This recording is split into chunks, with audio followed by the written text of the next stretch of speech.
I'm waving the white flag. I'm waving the white flag.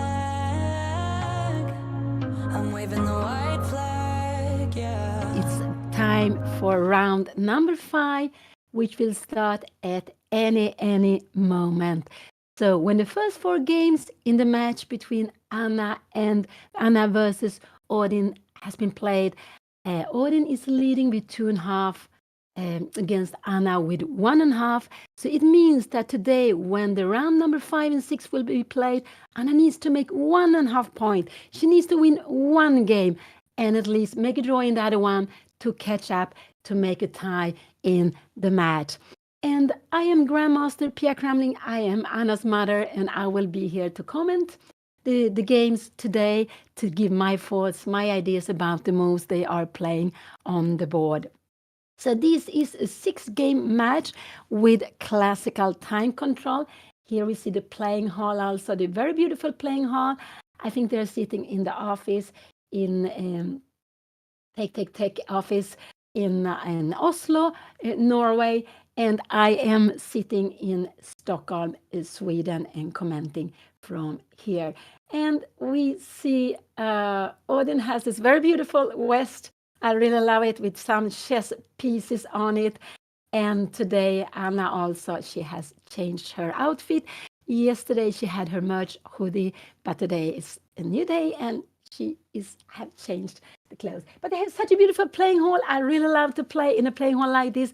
Very nice color, very warm colors, a big board to sit on, to have the score sheet. When you're playing classical game, you need to write down the moves. Even if it goes out live on the stream, you need tonight to write it down. And here we see the first move in the game. It was played. It's e4. So, and we have c5, e4, c5. That's the Sicilian. And c5 is absolutely Anna's favorite opening. It's a little bit the favorite opening in the family. Both Anna's father, Juan Beyon, and me, we also love to play the Sicilian. So it's not strange that Anna is playing too. So we can see the first 2 moves on the board. There we have also the first move, and knight f3 is coming out here now. What is it going to be? It's exactly like we've seen. These are the first 2 moves we also have seen the first 2 days, because every day they're playing 6 games in this FIDE Elo-rated for classical rating match. And in all these games where Odin start with white, we have seen this position. So it will be curious to see who will be the first one to step out, who will be the first one to change. So here we have an open Sicilian, and that is actually the most, I would say, sharp. It doesn't have to be sharp. It depends on, here we have knight f6, knight c3, all the 4 knights coming up. Anna go e5. She knows she plays this more quickly. This is exactly what we saw the day number 1, the day number 2, when Odin was playing white and Anna was playing black. And this is a Sveshnikov opening. This is also opening with different names. Chelyabinsk, I think, also is one of the names it has. And here we have d6, which is important because black doesn't want to allow this knight to jump in here, because it would be difficult to move this pawn. Even if this pawn is not moved, how do we give it out with the bishop? So this is what we see. And here we have it on the board. Yeah. So knight b5, d6, and here, this is exactly what we have seen in the first 2 games. So it's so exciting. Bishop d5, this is what Odin also played the first 2 games. And a6, and this is absolutely a necessary move. If the knight is not kicked back, black would actually be losing. So sometimes you have these very critical moments. You have one move and the position is fine, but if you don't play this move, then you might be lost. Knight d5, bishop e7. We are following the same idea as we see in the first 2 games when Anna was black. And bishop took an f6. And what white has achieved, white has changed the better bishop. You see the pawn on e4. It makes this black dark square bishop stronger one. But instead, white had got a tremendous strong outpost. And we see c4. This is exactly what we have seen the other what we have seen in the other two games too also. So, oh, they're playing so quickly. I'm not catching up here. They are playing so quickly. And let's see. Here we have Anna castling, and we know the king has to go to castling. She's leaving this pawn on b4. If black opens, if white takes the pawn, black will get open lines to play on. So it will be compensation for the pawn. And we can also see that this king and h4, this is exactly the position we have had here now. All these two first games. No, not the first one. That was different. Anna didn't go castle. But yesterday morning, when Anna was playing with black, we have exactly the same position here. And g3 came here now. So this is exactly the same position we have. And Anna is actually having a little more time than Odin. This is very unusual in the match. And she has more time than when she started. Also, Odin has that because they have 60 minutes from the start of the game, but they get half a minute per move. And that is very, very important. And for having a match or anything rated for classical, you really need to play. You really need to have this time control at least 1 hour, 1 hour each for the players and 30 seconds. So this is all what we have seen, the first move. And here Anna comes with a new idea. She's going already b3 and she's blitzing it out. She is playing b3 already here now. So this was the position we had yesterday morning, but Anna goes b3. We have a3 here now. And so white keeps the position locked. And we have a check here on queen with the queen. So this was the idea, going b3 very early to give this check here on a5 before white is going to castle long. We have seen that this is something white has been doing all the time. White has all the time going castling alongside and then played f4, trying to get in f5, g5, trying to squeeze on the king side, or if not squeezing, open up the position on the king side. And we can see that Odin managed that in the first game. When Anna didn't open up lines, he just crashed through on the king side. We could also see that he managed that yesterday morning in the end game, but then he actually let Anna slip out of the grip. He even had a mate in free. He had also another way to win, and after that he could make a perpetual, but he wanted to keep on going. And then Anna got a very nice end game where she was much better with rook and different color bishop, and finally she won that.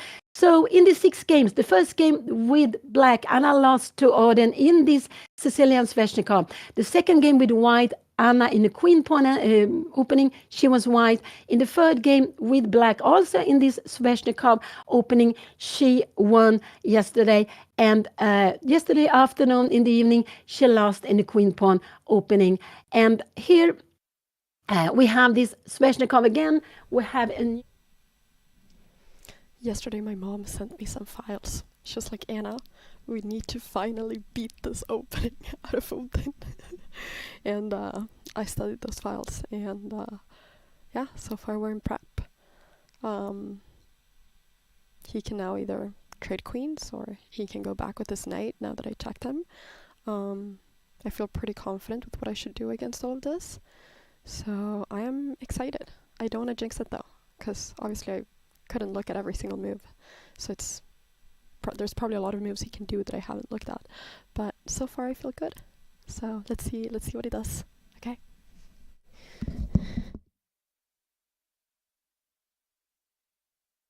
And you could hear Anna's thoughts about these first moves, because she's having 5 more minutes than her opponent. She's up to 1 hour and 7 minutes.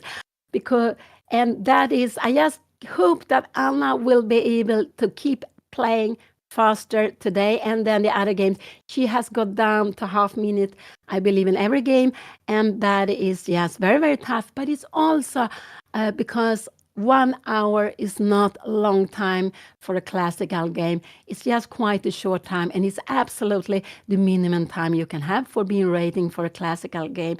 And also, he played Queen C3 was played here now.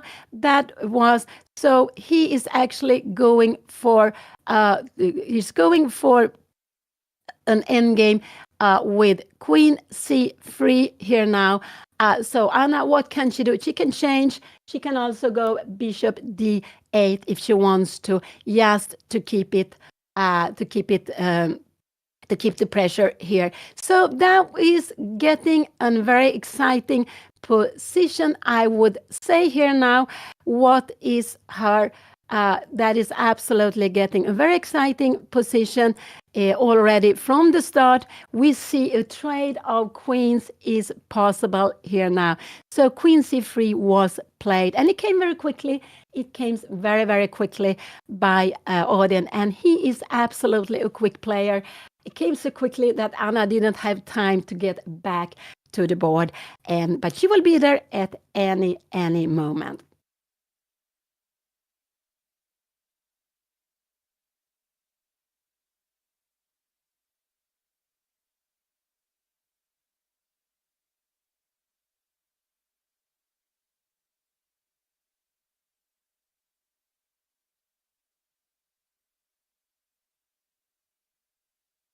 And it's just amazing that when you play a match, it's very, very different to play a match than to play in a tournament. In a tournament, you face one opponent only once with either black or white. When you play a match, you face the opponent at least, at least 2 times with both with once with white and once with black in the match. Normally, you have more games, and here you can see they are playing 6 games. They have 3 games with white, they have 3 games with black, and that is very exciting to face the same opponent. Sometimes the players, they are very stubborn. They keep on playing the same openings. You can see it also in World Champion matches and very important matches between the strongest player. And sometimes some players, they like just a little bit surprised. They like also to decide that to go somewhere else. But here we have seen that when Anna is black, we have seen the same opening 3 times here now.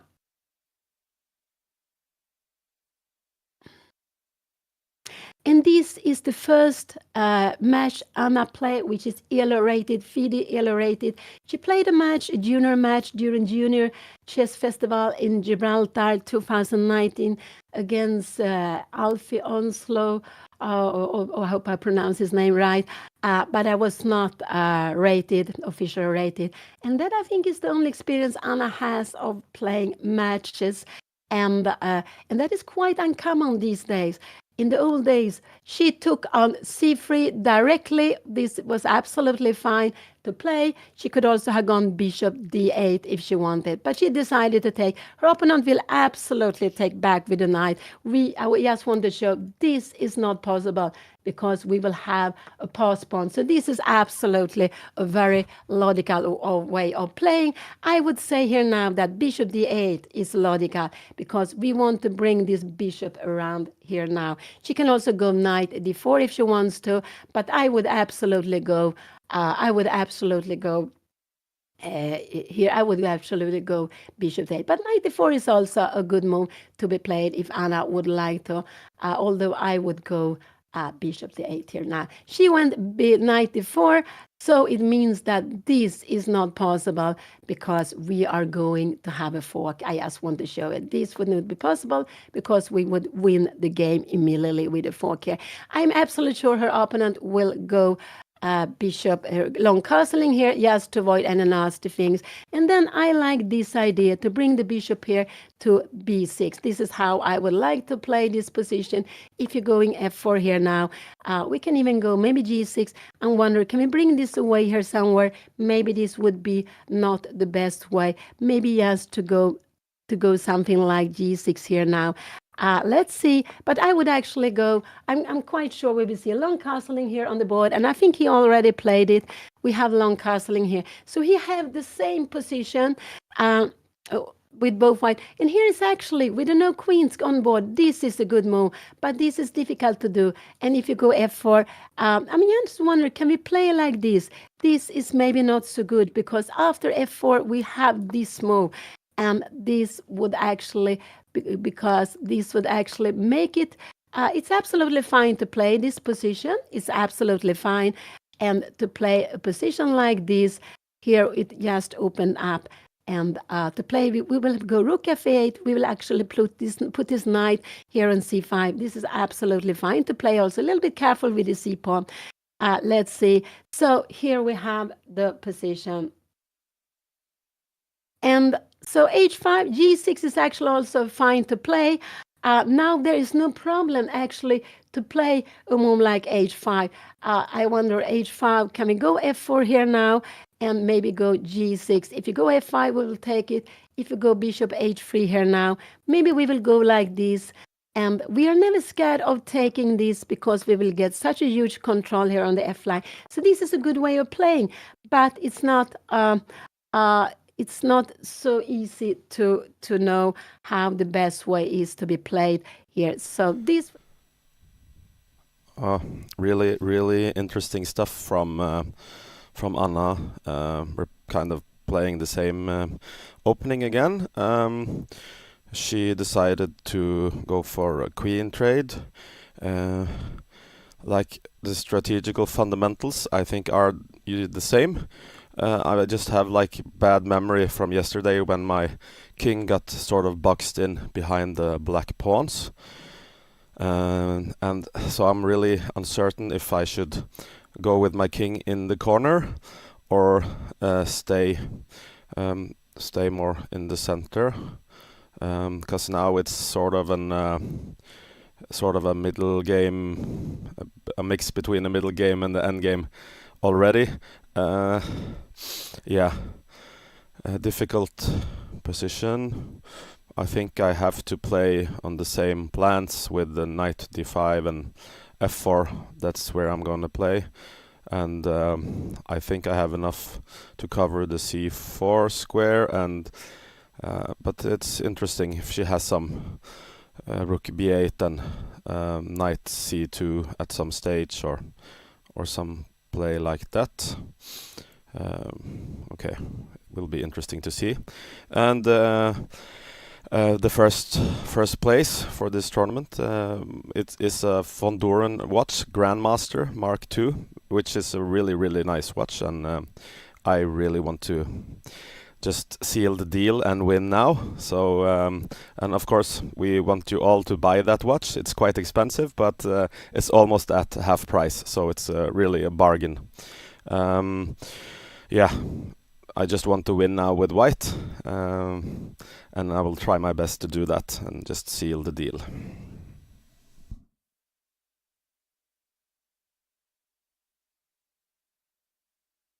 Very curious to hear what Odin said about the first moves. And we had just the same position as always, more or less, but we have an end game. And here, the right way to play, but I think this is difficult, is to go f4 here and g6. This is a good way of playing, but it's not an easy way to play like this. After a move like bishop h3, we can even go bishop g7, but this is f5, and we have bishop h6, and this would all of a sudden be very, very good. I will just show you here, and we take with f pawn. Wow, have you seen what tremendous pieces? And this pawn on e6 taking the square on b5. And after anything like this, I guess we can just go, we can even go rook f2, don't care about the pawn. We can even also go rook is e7 here. Yes, or knight e6 is also hanging. Maybe we can go something like rook f2, just getting through here. I will just show you. This would be here. And this would be getting through. So this would be the dream. But h5 is a big, difficult move. And it's because white's plan here is to go f4, f5, g4, g5. It's a little bit like taking all the space on the queen side. And if Anna doesn't have anywhere else to open, what is she going to do? So this is very, very important. Another good move is g6, but maybe after, because this we can always go bishop g5. No, so g6 is a good move. And after knight b5, again this h5, but I think this is very difficult. We are not scared of anything taking here now. We can also go rook f8. We don't care about this pawn. We're actually happy if you take this pawn. Maybe something like this, king b1. We can go with a rook somewhere to d8 if we want to, but we're not really but we should not, I don't think we should take here. This will give a better position for white, maybe because we will get out with the bishop here now. Not maybe like this, because now the pawn is hanging. So maybe we can do this. But I'm wondering if you can play like this. We are going after the pawns. Yeah, this could be actually a little bit. But now we are getting some activities here now. And we are actually getting some activities. I'm just trying to get down with my pieces. No, this would actually be wrong. We have to be careful with the c4 square. But this is very, very far away. This is very far away. After this, this and this. And here would be absolutely fine to play. Let's see, go back. This is very, very far away. What did Anna play here now? She played g6. This was a good move. She played g6. I'm very happy to see this move on the board. This was a good move to be played.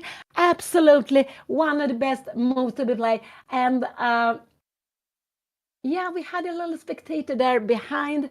Someone is coming in to the playing hall. And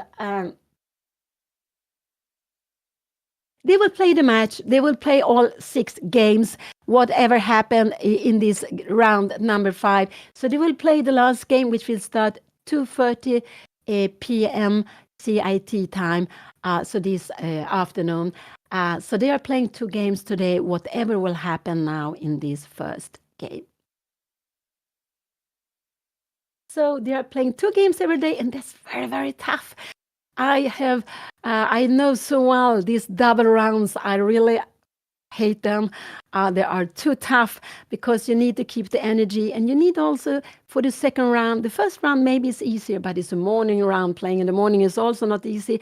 But the second round, especially if you, it depends on what have happened in the game before, but it's not always easy to take away the first game and to get new energy to just start the new game. So double rounds are very, very tricky, but it's a way to make the tournament, or to like this, to make this match shorter, so they could play 6 games, which is a very nice number for a match in only 3 days, and to be finished before Christmas, of course.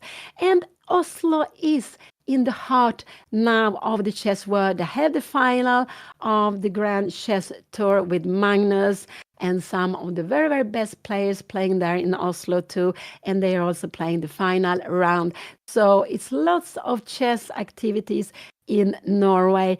And I'm just very, very happy for that. Norway was the second country I played most in my youth. We have a history in Sweden of going to Norway, those players who are born like me in the 60s or in the 50s, to go and play international tournaments there during the 70s, 80s, and they have kept on organizing them also in the 90s and later on. But early on, we didn't have so many international tournaments, so we went to Norway and played there.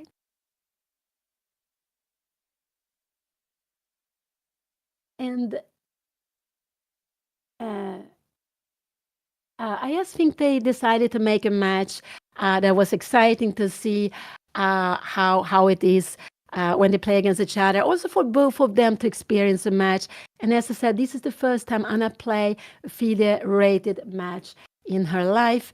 And I don't know if Odin has played matches, but he made a world record together with his friend Askild Brynt, I think the name is, playing Blitz during 61 hours in the springtime. So they played chess for the longest time, 61 hours.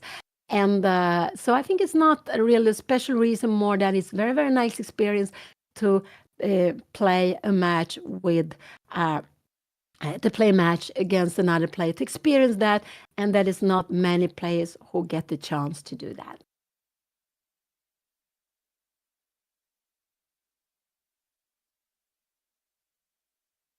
I played in lots of places in Norway, but I cannot remember that I played in Fagernes because I play lots of time in Gosta. That's the place I went to most. I started going in the end of 70s, and then I played in the 80s, and the last time in the 90s. It was Arnold Akram. He was a fantastic organizer, organizing the tournament. He was making the bulletin in the nights. And yeah, it was just very, very nice to go there. And lots of players, lots of Swedish players went to Gosta. And actually, lots of Swedish players made their norms in Norway. And I made 2 of my iron norms in Norway in beginning of the 80s.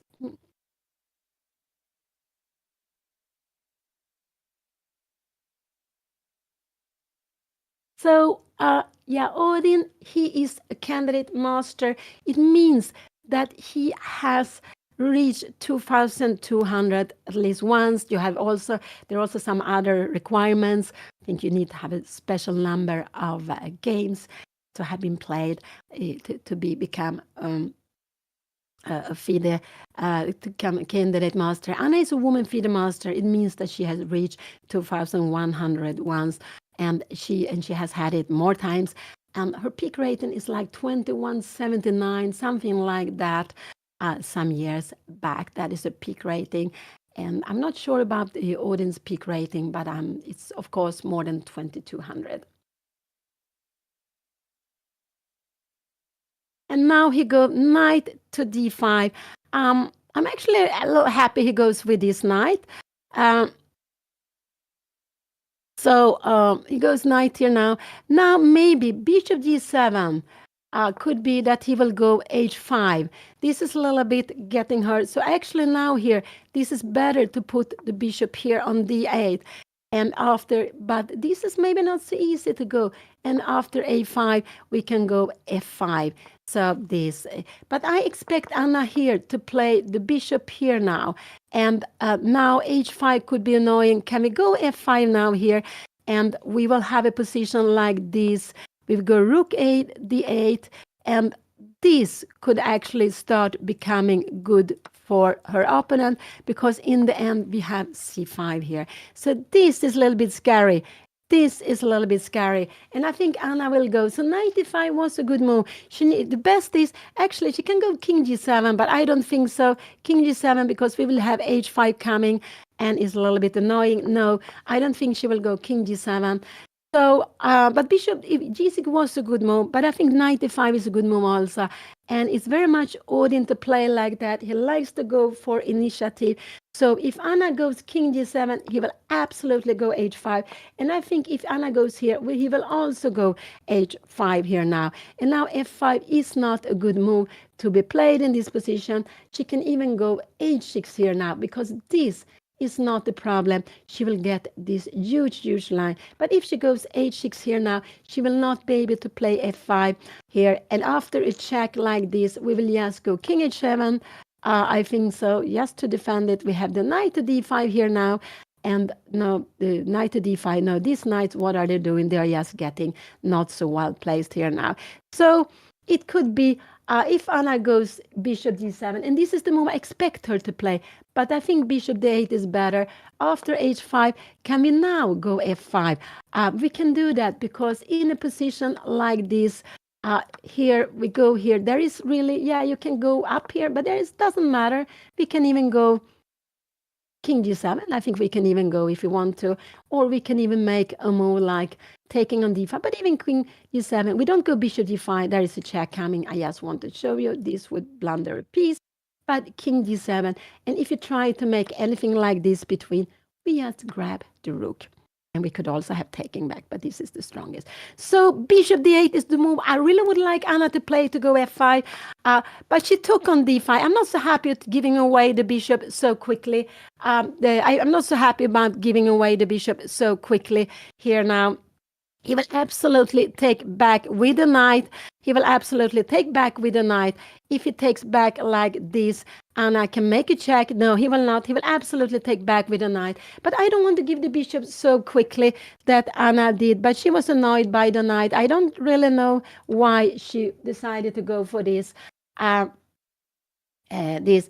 But a little bit asking what are you going to do. He needs absolutely to take back with anything like this. I think actually we can go even, we go rook c8. No, this is not possible. He will absolutely take with the knight. This is clear to have it. We will have this position.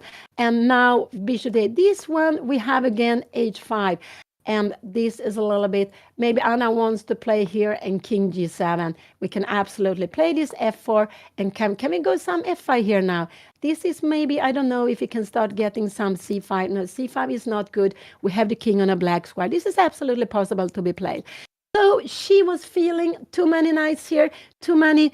So she decided she wanted to take on d5. This is absolutely possible, but I love this black-white square bishop. I love the bishop pair, so I would have preferred to keep the two bishops a little bit longer.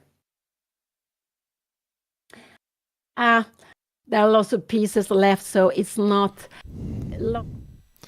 All right. Yeah.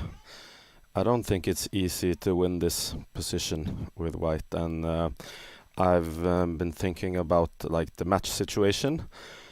A draw would actually be a good result for me, because then Anna's in a must-win situation with the white pieces in the last game to tie the match, and yeah, that's never easy.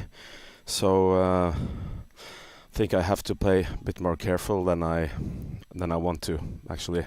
And there's some, like she played g6 again, trying to keep the bishop on that diagonal, so that if I open with f4, the bishop becomes really good. So, and if I don't break with f4, I have to find something else to do.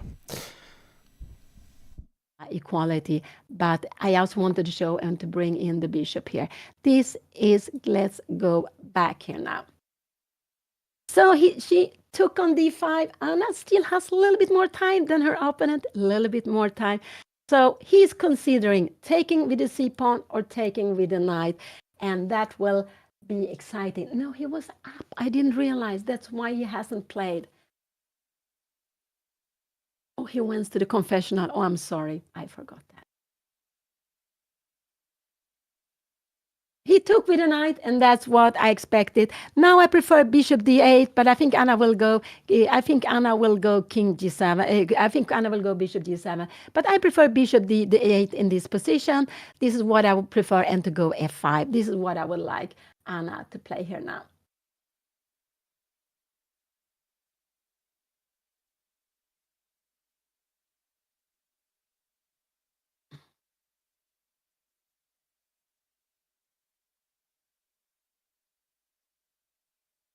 So we have seen the same Sicilian with these 3 games where Anna is playing black, the Sveshnikov. It actually has different names, and that is one of the name named after Yevgeny Sveshnikov, who actually passed away not so some few years ago. I think it was 1 or 2 years ago, some few years back.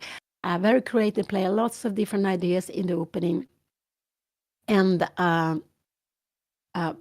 so we've seen the same line. And now 95 is coming. There is a big threat taking the bishop that would end the game.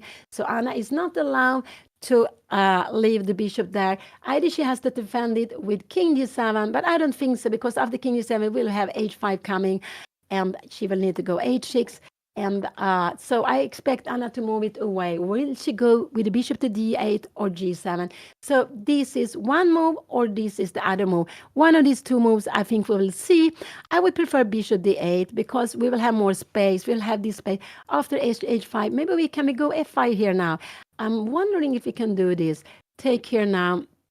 How is this going to be? G takes. Can you go something like rook h6 here now? No, you cannot do that. I'm too quickly. You see some black square, and we have a check. We will pick it up. So this could absolutely be played. So after a move like bishop d8, if you go h5, we go f5, take. We should take with the pawn. And if you go king b1, we just play this little bit. I like king h5 here now, just to keep the king keep this away, and we can see something like this. But okay, the rooks are going to come here now. Maybe bishop a5, And if you do something like this, yeah, we will have time to change one piece here now. Oh, you have check here now. This is actually not the right way of playing. This is not the right way of playing. So maybe in a position like, yeah, maybe this is not so easy to be played a position like this actually. Because of rook h5, but we can change one rook maybe. Maybe we can do like this, rook h5 and, sorry, rook h5 here now. And playing like this here. And now probably we should keep the king on a white square, because after a move like this, we have bishop d8 and we would pick up a piece. This is very, very far away. This is very far away. But again, we will see that with the different color bishops, there can be some tactical ideas. It can be, of course, with the same color of the bishops, but also with different color bishops. You have black has more control of the dark squares, and white has more control of the light squares.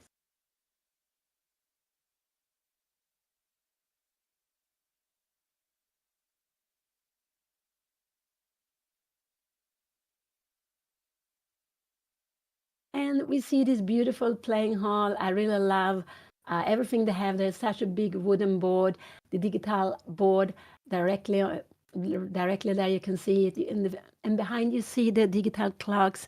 That has been a revolution for chess, that we can play like it's played these days with extra time per move. An idea Fischer had a long time back, and that is just so important. So also when you see blitz games, at least when there are the word, you play the World Cup, where you first start with classical games, but if it's a tie after the first 2 days, then you go to rapid, and if it's still a tie, you go to blitz. And also there you play with extra time per move. And for me, this is just so fantastic. I really like that. I really like when you have chance to win the game, even with little time, if you have a winning position. So I like very much the idea of getting extra time per move. But there are some tournaments they decide for taking that away, and that surprised me quite a lot. Bishop d8 was played. I like that better. I think we will see h5 now. Otherwise, Anna will probably go f5, or maybe she should go h5 actually. If he doesn't go h5, I think absolutely we will see h5 now here. I think absolutely we will see h5 now here on the board. If he goes king, could he go f4 here now? If he goes f4, yeah, then we will go f5. Can we see here something like this? I'm just wondering, can we grab it? This will just... Okay, so the reason I spent a little bit of time thinking was because for some reason I kind of got confused. Like, I looked at queen c3, and then I know I should trade plate knight d4. And then I know the ideas were to go g6 and h5, but somehow now I got a bit confused with where does my bishop go? Does it go to g7 or does it go to d8? And I didn't play bishop g7 because I got a little bit of nightmares from my game yesterday where my bishop was so bad. And I just thought that after bishop g7 he can play h5. And yeah, I mean, my ideas when he plays h5 now are to go g5, and then I can't really do that. And if I go h6, I just thought that maybe you can even play g4. And if I ever play g5, then my bishop is going to be locked in there forever. So yeah, I played bishop d8. I feel like I haven't seen this position in my prep, which kind of worries me. I don't know if I've messed up. Yeah, I'm not sure. But anyways, this is like really big because I cannot lose another game in this match. Then I lose the match because the score is 2.5, 1.5. He has 1 point more than me. It's best or first to 3.5 points. So if I lose this game, I lose the match. So I really cannot lose this game. So yeah, I'm gonna give it my everything. Time management is a bit better this game, which I'm happy about. So yeah, I'm excited. There's a beautiful watch we can win. Gotta try to win. All right. I'll be back in a bit. I feel like I'm gonna have a lot of confessions today. Like I'm playing pretty fast. I'm proud. Okay. Every time I say I'm proud, I literally blunder. So yesterday I said it, and then everything went bad directly after. So actually, I take it back. I'm not proud. Okay. I'm gonna go.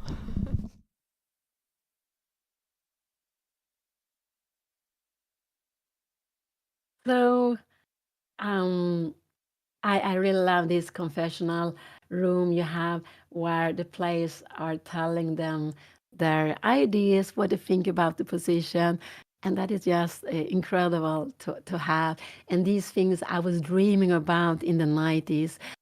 That you could follow a game live, you could see the players, but you can also get commentated, the games commentated, but not now. You don't only have commentated the games commentated, you also can even hear the players' own thoughts, and that is the absolutely the most valuable, I would say, of everything.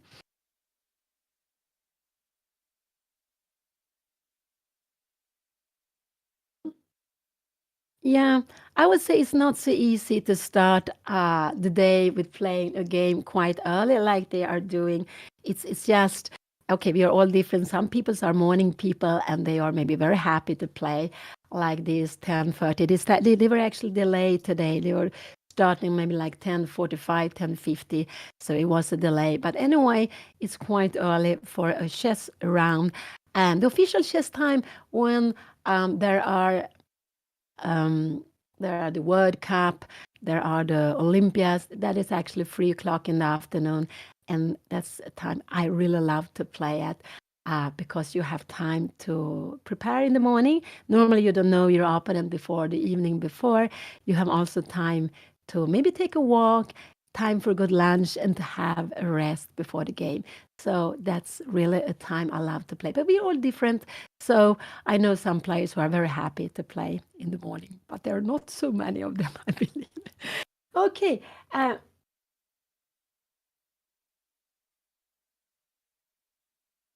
So So they are playing in Oslo, Norway, the match. Also, Odin, he is a Norwegian player. He is candidate master. He's also rated like 121 points higher than Anna. I don't know exactly the expected score, but I would guess it's close to 4-2 according to rating. Maybe 4-2, maybe a little bit. If it will be 4-2, it would be, I think Odin would win a little bit, Anna would lose a little bit, but not so much. So I think more or less 4-2 is the expected score according to rating, but I'm not sure. I have not checked that.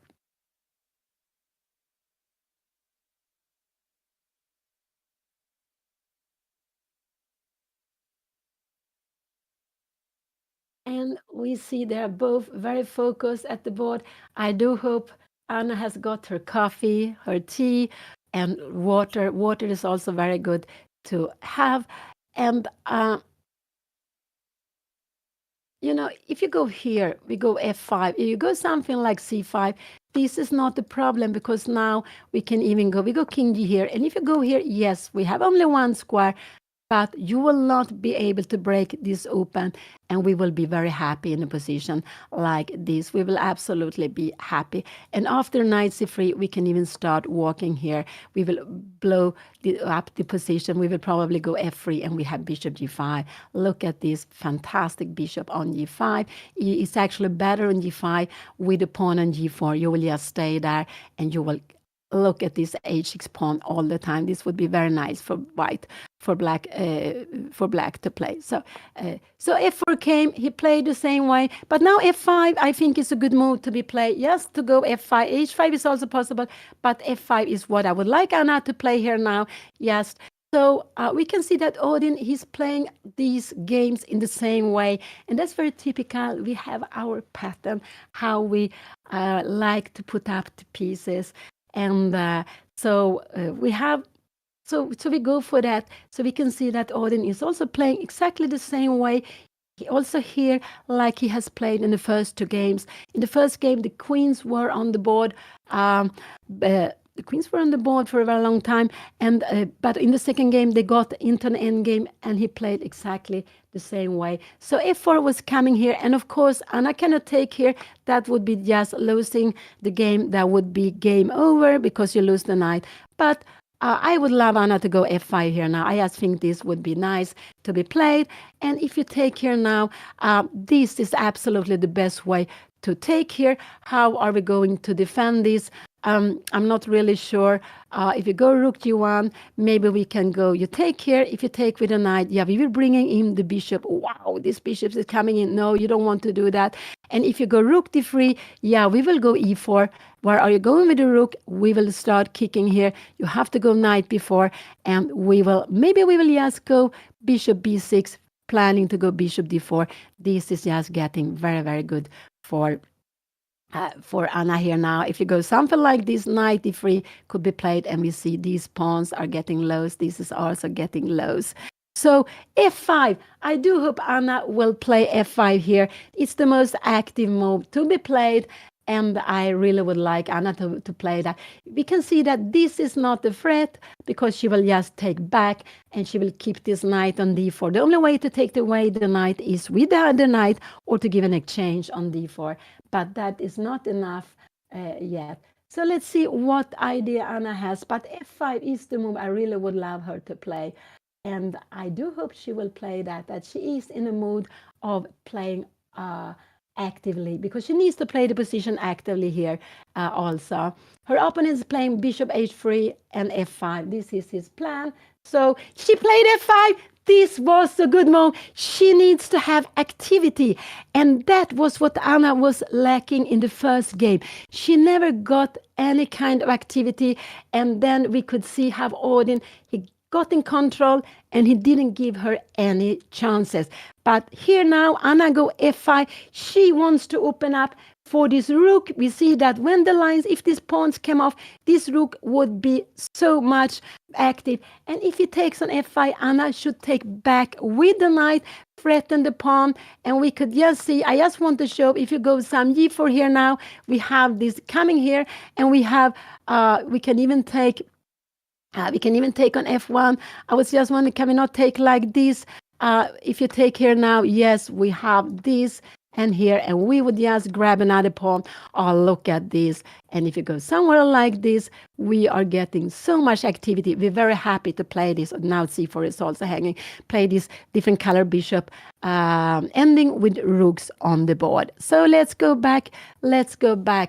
So what will he play? f5 was a very good move, very, very active move. And how will he play here? I think he will go bishop d3. Could this be a possibility here now? But then Anna have this. It's not a good move, check. And she has a fork. That would absolutely be winning here now. And we could take, maybe here, maybe we can make something else. Oh, there's a rook hanging here now. What is coming here now? You have this move, but it's still is good for Anna. Maybe bishop f6, bringing the bishop to the good diagonal. This is very, very far away, but this would be very nice for Anna. So opening up in the center looks like it's benefiting Anna here now. And maybe because this rook is ready, this is also ready. This bishop might come out maybe to b6 if we can lure the knight away. So what will he play? Yeah, that's very, very exciting. What will he play if he takes here? Anna, he threatened the knight. Anna needs to take back. That's the only move. Sometimes you have this position, you have only one move, and it's quite an obvious one, and it's fine. So f5 was a very, very good move played by Anna. And I think Anna has a nice position here now. What could her opponent play? Can I go some f5? We will just come here. You take here. We will just take this back. And we are not planning to take on f4. But what are you going to do? Maybe king b1, because if you go here, we have the check. And we will grab a pawn here. No, it's not possible. You need to play something slowly here now. And what can we do? Maybe we can go king g2 move here, bishop e2, and maybe we just start putting pressure here, because after this, we will just go rook takes c4. And in the end, we see that all of Anna's pieces are active. This is not active, but it defends everything. And now when you grab the pawn, this knight will not. Now maybe we start, not clear. No, we don't start planning this because knight f4, but it's absolutely fine here for Anna. Let's go back. So f5 was played. That was a very good move. Very happy to see that on board.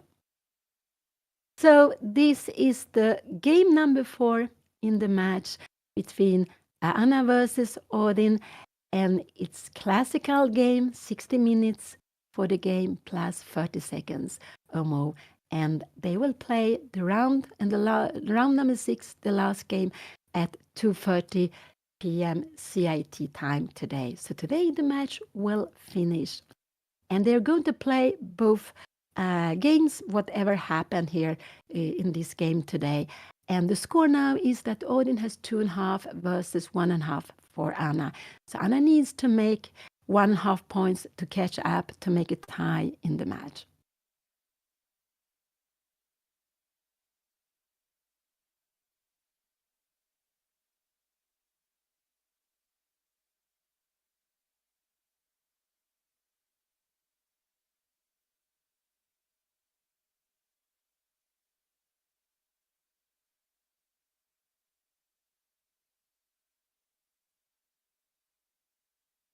And we see that Anna is having more time. Oh, still, Anna has more time on the clock. Wow, that we haven't seen much. That we haven't seen much. And I'm just very, very happy to see that.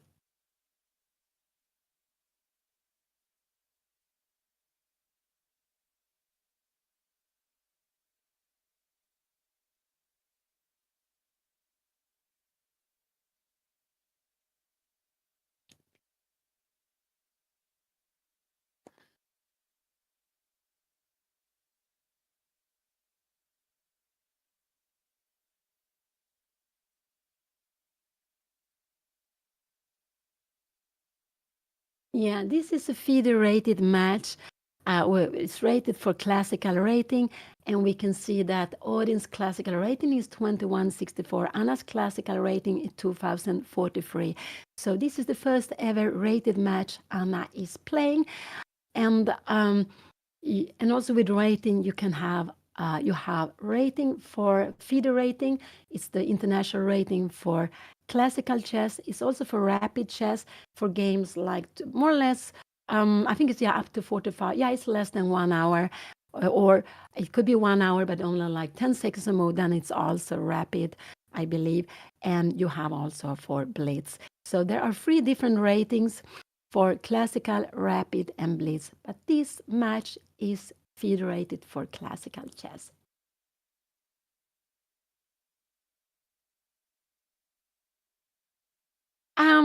If it's solid, the position. No, it's not completely solid because we have a lot of tension here in the center.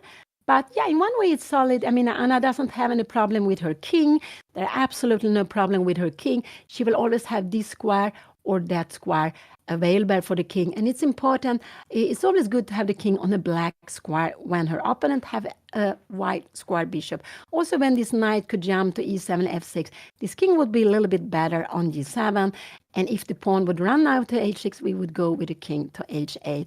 It would be a little bit cramped there, but this pawn on h6 would also be needed to be defended in the endgame because it's on dark square, where this dark square bishop actually could attack it.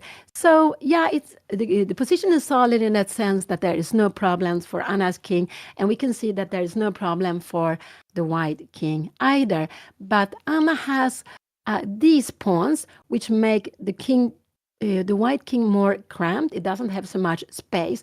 These pawns are good when you have pieces to attack with. If you could get a rook to the second rank here to the 7th rank, that would be amazing because this king is trapped here. But we have to be a little bit careful that when there is a bishop on light squares, that it will not in the endgame go and start taking these pawns. This is what we have to be careful with, that we always are is the Babel that we always can attack, can defend a4, and we can also in the endgame that this king actually could go out here to attack the pawn on a4 if there are not any piece to stop the king from coming out.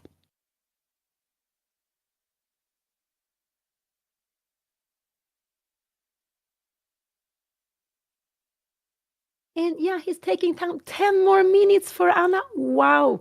If I was a good F5 was a very good move. And in chess, we need to be active. I would say in difficult positions, it's good always to play active, but it's good to play active during the game. To like that, it's also more fun, it's more easier, but to try to go for the active moves. And sometimes prefer activity to material, sometimes to be ready to give something to get activity. I think that is just very, very important, because when you're active, at least you have something to play for, and you're putting more, you can get some kind of counter attack. What is his best move here? I don't know. Could it even be knight c3? But I would say knight c3, bishop a5. I can't believe that he will go backwards. I don't think so. But yes, he can go knight c3, bishop a5. And the idea is, if we take on c3, maybe we can go rook d8 here now. Maybe even rook d8 is better, but maybe rook d8, and but now we have c5. So c5 can be coming here now. It's not so. This is probably his best plan of playing the position, and the idea is to go knight c3 here now. Maybe he can go h5, but we go here now, and can we now? But taking here, I think this would actually help Anna's position. And now rook d2. This could be something for him to play here now. This could be a little bit scary if he goes this way. But then Anna she has knight f3. The plan with this move is to go here, and we will go checkmate on the rank. So this is actually, maybe this is what he will play. If you go h5, can Anna do something else here now? She could go king here, but this is a good move. And after rook d2, we also have g5. So you need to take here first, open up for the rook. And of course, if this bishop were out somewhere, you were quicker. But after rook d2, Anna has knight f3. We have rook e2 and king g7.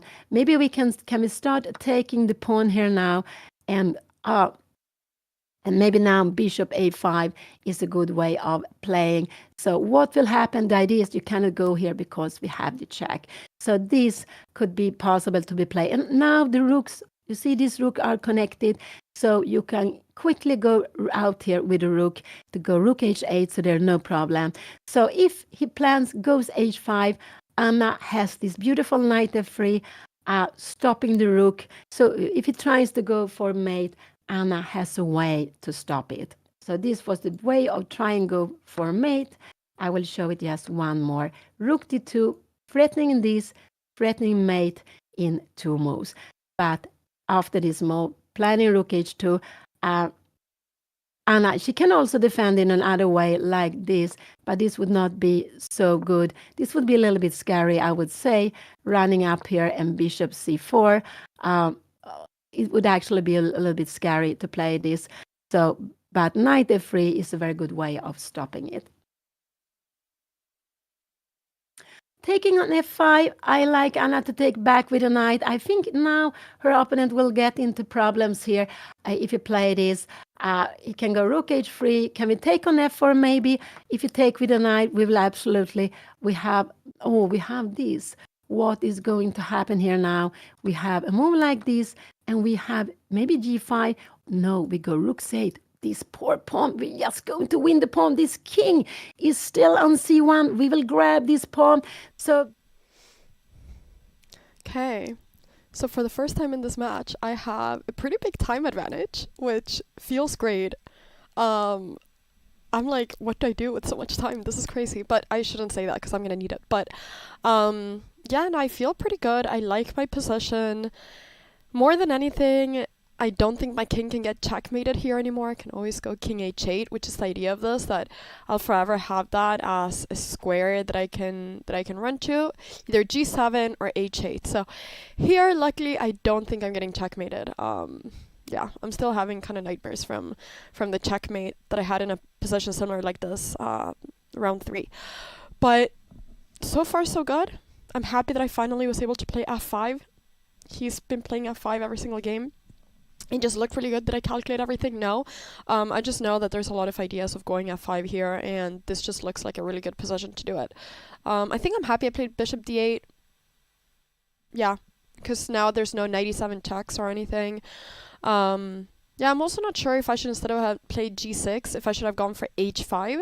I know that I can play h5 in that position, maybe rook b8 as well instead. But the reason I went for this was because I thought he was going to go f4, and then I wanted to reply with f5. So I hope my position is good right now. Yeah. I'm going to go to the bathroom now, and I'm going to kind of take in the fact that I have a bit more time, and then I'm going to go back to the board, and we're going to see what happens. But seeing Odin think is honestly pretty satisfying now after all these games of him just playing instantly. Okay, bye!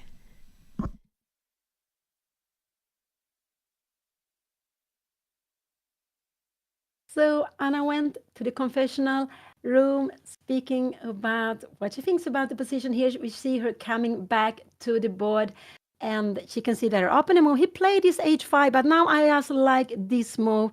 And when he takes here, and he tries to play this mate, we have knight f3. So it doesn't work really for him. And could he try to go maybe rook d3 to bring this up? No, sorry, I'm a little bit not awake. We would just grab it. My idea with this would go in g4 and to go here, but this would not be enough. So he goes h5. Now I just like to take on e4. I think this is just a very good move to be played. Just pawn, take e4, and if he goes rook d2, we will go g5. We keep the h line locked. And if you go f5, we can just grab it. Or we can actually, this g4 threatening here would be wow, fantastically.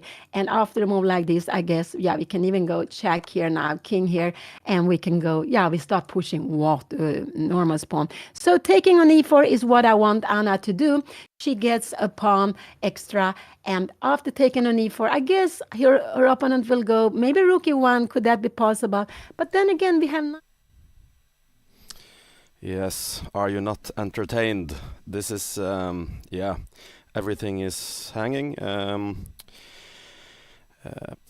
It's a bit chaotic now, to say the least. I just wanted to make this sacrifice, take this beautiful knight on d4 with my rook, and then push my pawn forward, but I guess it's not enough right now, but it's certainly in the air if I can get closed structure, but that's the problem. My knight will be really good on d5 anyways, but yeah, I have no idea what's going on. It's I think she's playing well, and but I need to sort out where to put my king. That's the problem with my position. Same as yesterday.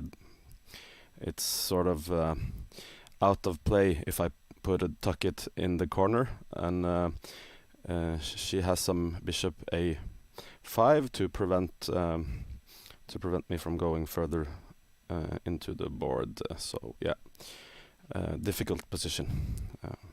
Thank you.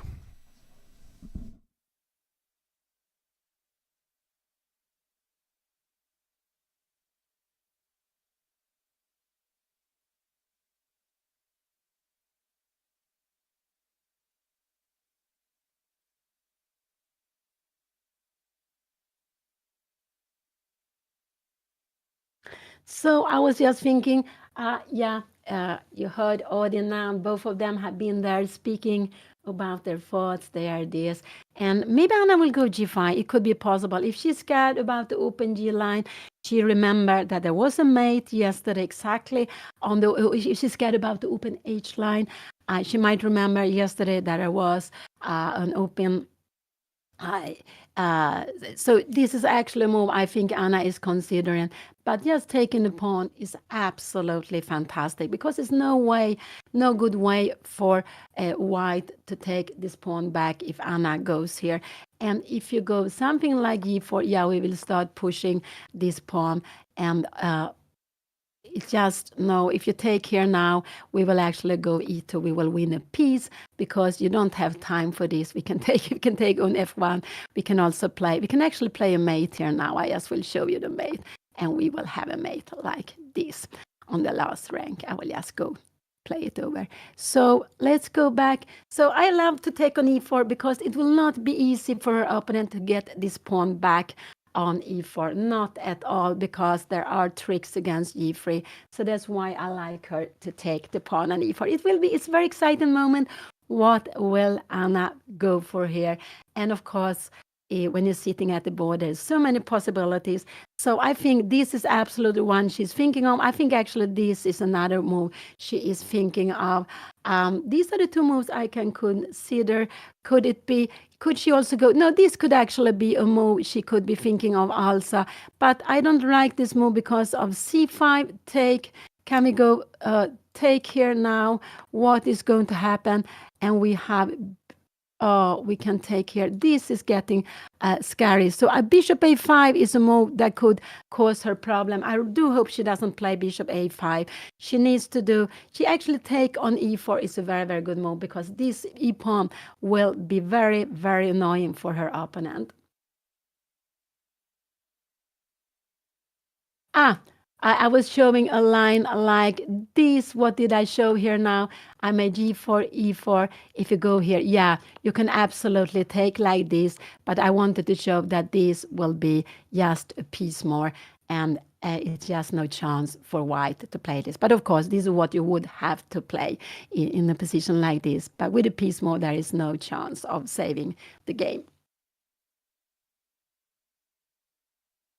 They are playing this match 3 days. So they started on Thursday. They played the first 2 games on Thursday. Then they play yesterday 2 games. And today they are playing 2 games also, the last 2 rounds, round number 5 and 6.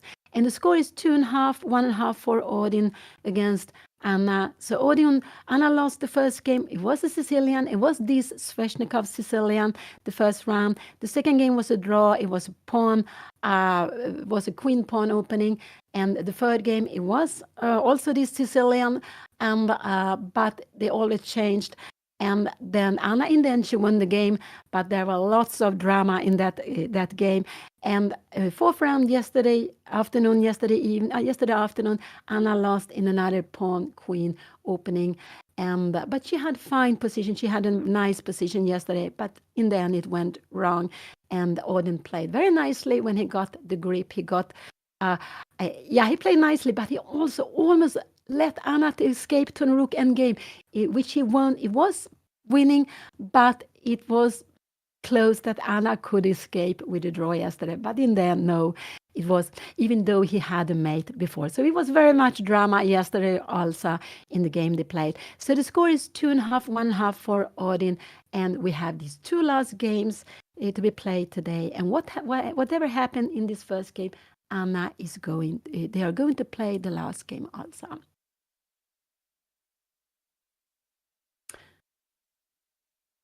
Yeah, no, I like to go e4 here now. So what are you going to do here? Maybe if you go something like this here, we're not pushing it now. We can't take on f4, but what are you going to do? If you go here, we have knight e2, knight g3 check. This is not so good. So maybe king b1 could be a way of playing. Can we go something like rook a5? I'm just wondering here. And again, oh no, what is this? Can we play like this? Actually, and we have these fantastic pawns. This is actually a monster pawns, and we go e2, and we will have bishop a5 coming afterwards. This is just tremendous. You can do something like this, but we have bishop a5, and this is just winning. Even if you go d2 here, we will just grab the rook here, and we will just go, we will actually go after this pawn with the king, and after a check here now, we just go here with the king, and rook f1 is coming. So let's go back. So f take e4 is absolutely the move I want Anna to play on the board. It's very exciting. If she goes wrong, she can be worse here, actually, also. But just now, she's having a nice position. So what move? She can go king g7. Absolutely. If this is coming, yeah, we will go king h8, and there is no open h line. So king g7 is also fine to be played. But I would just love to take this pawn when it's there hanging, and I cannot see really good way. So the way I said that you could push it is if white goes knight c3, then we get e3 moving. This would be a way of pushing the pawn.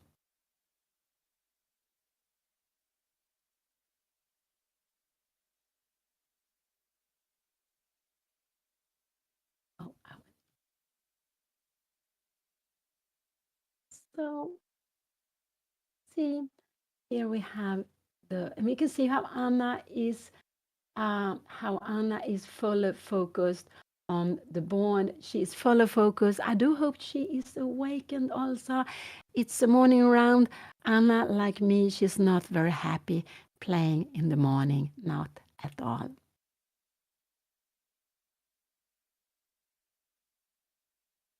And yeah, so f take e4 is a move I would like to see. What more?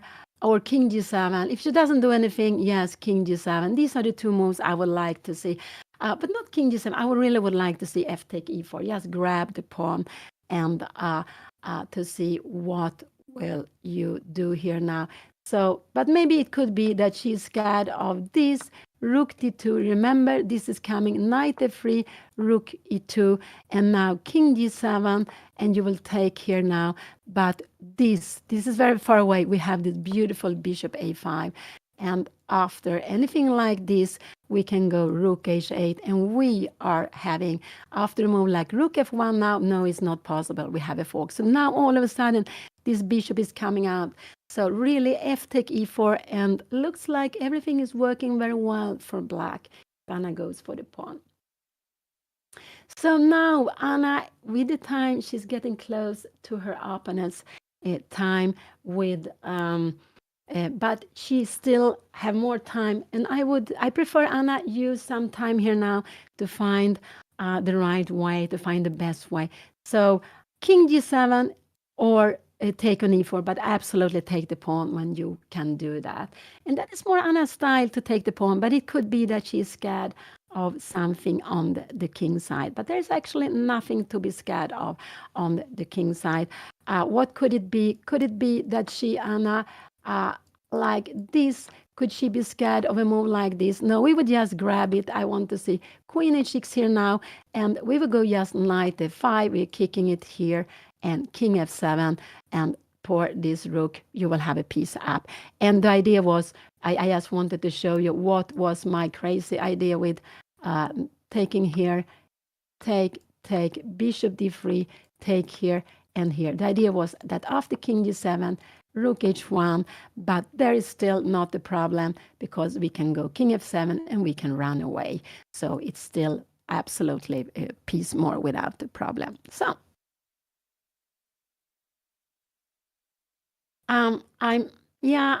I prefer Anna is taking a lot of thoughts here now that she's spending time. She played this very beautiful f5. Will she continue the right way? So I don't mind if Anna's getting less time, just hoping she find the best move, the move which will put lots of pressure on her opponent.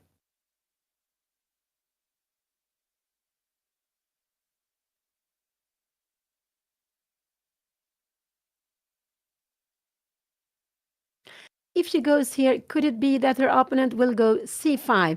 That could absolutely be a way. And this is maybe what Anna is scared of. But we have rook c8. The problem is, after a move like this, we have rook takes c5. You have some checks, but we are in time to go king g7, and we are winning a piece, so there is not possible. So with the king here, c5 rook c8 is absolutely no problem. You go here, we will just grab this one, and there is nothing to be worried here. And again, we will just take this.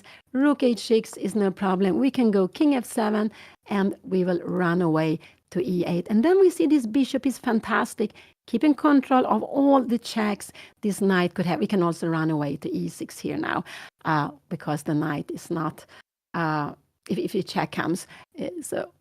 So go back. Anna is still thinking, she's still thinking. So they are having about the same time. And that's why it was very important to play quickly in the opening, because even if she has been spending like 15 minutes, they have the same time. She still have 36 minutes for the rest of the game. It's not more time than that, but it's 36 minutes for the rest of the game. and all the time they are getting these 30 seconds per move. Could it be that she, after a move like this, she is scared of this move? But again, we can go here. We can just take here. You have a check. This is absolutely no problem. We go here now. And if you move away the rook somewhere, we will just take on f4. You can take here, but we will absolutely play this position. And we are absolutely fine. Maybe bishop e7, maybe not. Bishop h4, rook g2, and we will just bring in the pieces. You can see that this king after here, we would actually have a mate on the last rank. This king is very weak with a pawn on b3. It's very restricted with a pawn on b3.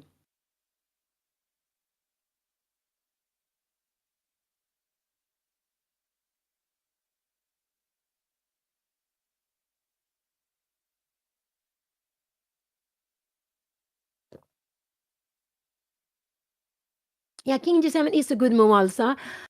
You're putting up the king, you avoiding rook h6, and you have a king on the black square. And that is a little bit general, not always is it like that, but we have light squared bishop. This bishop can only make problems on the light square. With the king here, the bishop, white's bishop can never make any problem. So, and if this pawn is coming, Anna will go into the corner. Now the king is restricted, but also there's no danger on the h line when the h line is closed.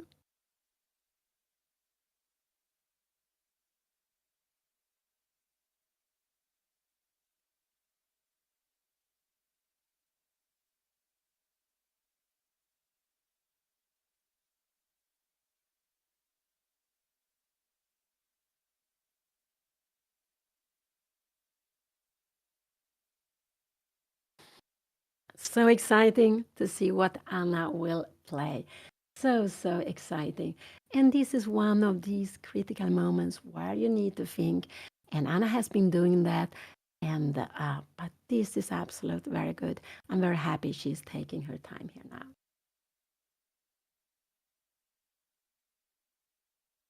And when it's a friendly match, they are having this confessional room where the players go and they are telling you about their thoughts. And it's just very, very nice to hear their thoughts about the game because it is it's just very valuable to hear what they are thinking about their position, if they're happy, if they're confused, whatever. She took on e4. She played the best move. She took on e4. I'm so happy to see it. She spent like, was it 18 minutes? But it was all worth it when she took on e4.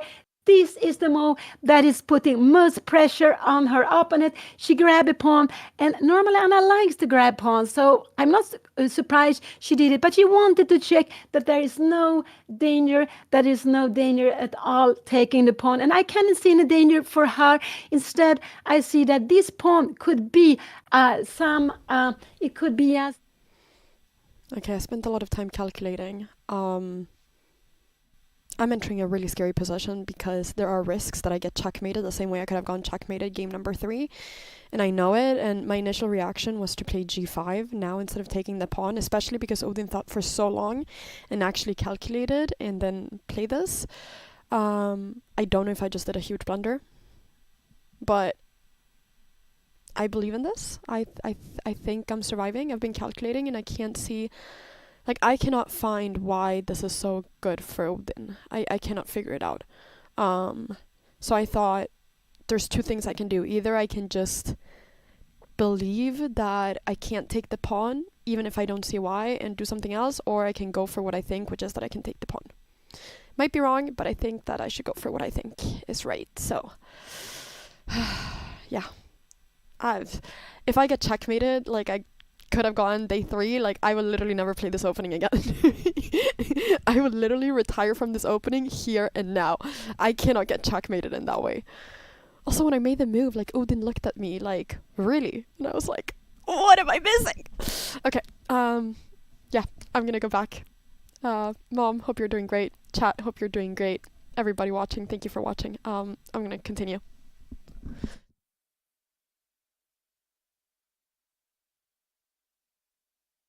So Anna went to the confessional room and her opponent played quickly. He took on g6. He is going to try to mate her on the g line. This is absolutely, no, on the h line. He's opened up the h line. Anna has only one move to do. She needs to take back, and this she will do. And I think she will do it quite quickly. And we'll do it quite quickly. No, I cannot hear Anna. I don't know what she told you.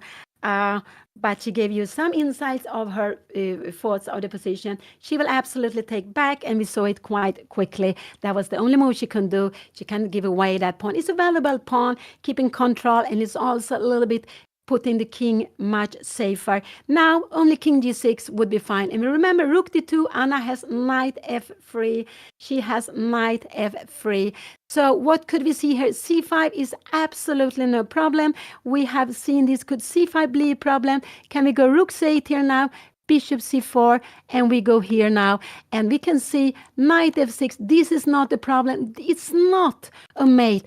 Looks a little bit like this is the Arabian mate theme, but we will just grab here, and if you're going here with check, we can actually just grab it with the king. This would be good. We can actually also grab it like this, because when you give it check here now, we have knight f3, keeping everything under control. So go back. So this was very good, and her opponent played, what did he play here now? He played rook e1, and now I like knight f5. So this is what he played, rook e1.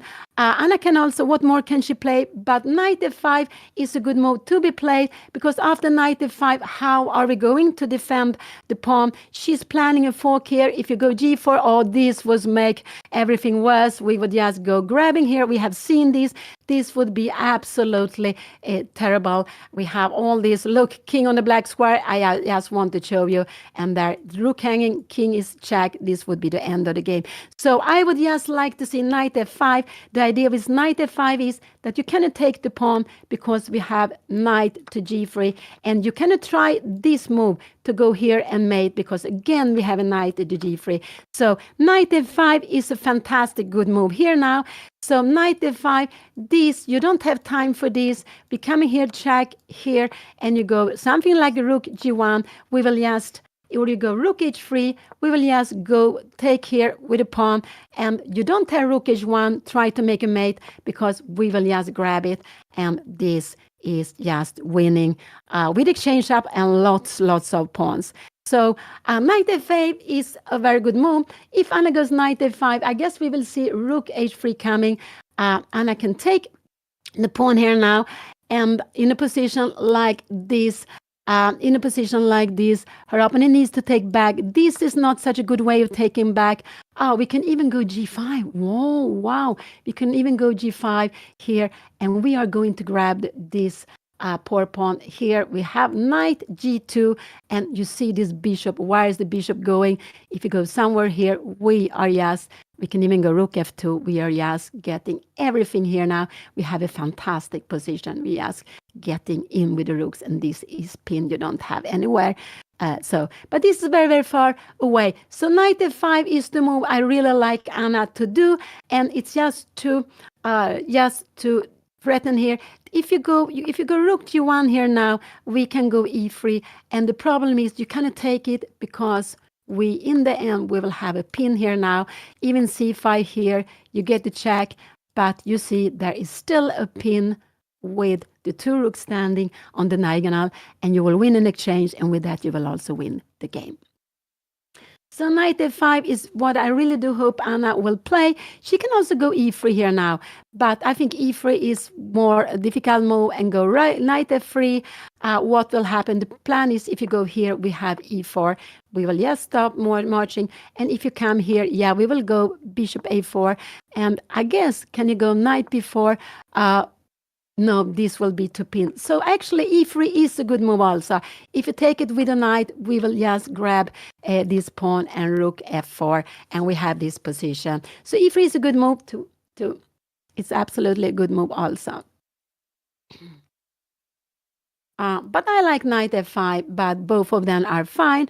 Now also, can Anna go bishop a5? Take here, and now go knight f5. That would be a possibility also, but it looks a little bit strange to play this way. No, this I don't like. so much. It's still fine. Actually, Anna has a very nice position here. She can also play a slow move like this. Rook take f5, and now go knight f5, putting some pressure here. Planning your fork. You need to defend this with the rook. Rook g1, I'm not sure you really want to do because sometimes we might have bishop here. And now we are planning rook h8. We're not scared that you're taking the pawn here now. Maybe we go rook e8. I will see e6. And we have, in the end, we have knight g3 because look at this. And we have a mate here. We see that this king is very, very restricted. It's just very weak. So e3 or knight f5 is what I like. Also, king g7 is a good move. Bishop a5 could be fine. Bishop a5 could be fine because after this move we have, after this move we take the rook, Bishop a5, rook f5. This is absolutely fine to be played. And now you need to defend this, something like this. And we have here, and you remember this is not possible because we always have knight to g3 here. Knight f6, we can just, careful. I just want to show you that here we need to take the pawn here. This is very good. But taking here, we would see the Arabic mate. This is actually a mate you can see very, very early in the chess history, and it's called the Arabic mate when you have a knight and you have a rook. Normal knight and rook are not so good, but sometimes the king can be trapped like this, and it thanks because you have the two pieces, the own pieces standing in the way. So let's go back. But Anna has a very nice position here. She's down on the time, but I'm not worried about the time. I was just very happy she took on e4. And I was really very happy that she took on e4. And she has a beautiful position. She can play slow-mo. King g7 is absolutely fine. Knight f5 is fine. e3 is also fine, actually. And taking f4, maybe not. Taking f4, could this be possible? And if you take like this, this would be a mistake. We have knight f5. You don't have this move because remember the black square. This king is on a dark square, and that actually really benefits Anna here, I would say. So let's go back here now. Let's go back. Go to the position because this is it's a very exciting position here. It's really a very exciting position. I would say that knight f5 is a very logical move to be played. And after knight f5, I absolutely expect her opponent to go here. And now maybe, we can play in different ways. But one of them is actually to go e3. We can also... Can we go e3 here now? Yes. No, e3, bishop d3 would actually not be so good. So maybe just taking on f4 here, and you will need to go here up. This is maybe, this is actually not so clear here now. Bishop a5 is the best way to play. So knight f5, rook h3. This is absolutely the best way to be played. And now maybe knight e7. And I would say it could be because to take him a knight is not good, but this is good here. And after this move, we can go something like bishop a5. We're planning rook h8. We're planning rook to e8. And we are having the better position. After knight e7 here now, we just go a move like this. And this will be very, very close. I will just say after this, we would have... after this, it's not a mate because you have this move, but black is I think black is a little bit better here in this position. I think so. I think black is a little bit better, but we have to be a little bit careful. c5 could be coming. I think it's about this is about equal. I've gone very, very far away. So maybe knight f5 is not the best move. Knight f5 is a good move, but after that, this is actually a very, very good move to be played. And now knight e7. Oh, but that is very difficult to play. Can we go here now? Can we play this? And we can go here. And actually here we have rook take f4. Because of the king, I just want to show this is a pin here, and we will absolutely play this. After bishop b5, we can make a check here, king d1, and we are playing this end game. If we go like this has become a draw here. Maybe not. No, Anna will be absolutely worse here now. So we shouldn't do all this, but we will go g5 here and coming here. And like this, we will start just playing with the pawn. and this is absolutely fine to be played here. This is very, very far game. So knight e5 is one good move, but then rook h3 is a very good move. It's not at all clear. e3 is also a good move, and the idea with e3 is that after you take, you get knight f5 for free. After e3, could her opponent just start going bishop d3? No, then we have e2. What will be happening here now? And we have bishop a5. We have bishop a5. You need to get this here. But here we are just very, very happy. We can just grab the pawn, and we are just very, very happy in a position like this. You try to get some tricks here. We will just, we can go and take everything, but we can also just play a little move like king d7. No, this is not so good. We should just grab here now and go like this. And king g7. King f7 is better to keep the other rook away. And we have a fantastic rook endgame with the pass pawn on b3. This is very, very far away. So e3 is the move I actually like most, but it's again not easy. Before I liked knight f5, but I think e3 is the move I like most here now. And the idea with e3 is if you take with the knight, yeah, I think we will take like this. Here, maybe rook take f4. Maybe we make this move first. Here, rook d1. And do we have rook f4? This is not so clear. Knight take e5. Take here now. And rook take f4. What is happening? Knight d5 and rook f2. And this could be a little bit scary, but it is not. It is not. It's not scary. No, here we will go king f7. We will go king f7 because I want you to show this. Yeah, one is that we have the check, but we have also, this is actually a way of winning. And after here, we have this check. We are taking the full board. So e3 is a move I would like to see on the board, but it's a little bit, it's actually the most tricky one, but it's also tricks against Anna. So e3, I guess we will see knight f5. Knight f5 looks like a natural move, but it's not easy. I would say it's not easy to play. King g7 is also absolutely fine to be played. King g7, knight f5 here, and we have rook h3 and bishop a5. And then if you try to make something like this, we will go rook h8. You're coming here, but with one rook, you have no problem. We could just take here. You take with whatever you want, and we are bringing in our pieces. So if Anna can change one rook, there will not be any danger of anything on the H-line. With two rooks, there are always some danger that they can create something. Also because this knight take these two squares away for the king. And if Anna needs the knight on the light squares, we have a light square bishop that can cause her problem. But it's only with two rooks on the board. Could Anna take on f3, f4? Take on f4 here could absolutely be possible.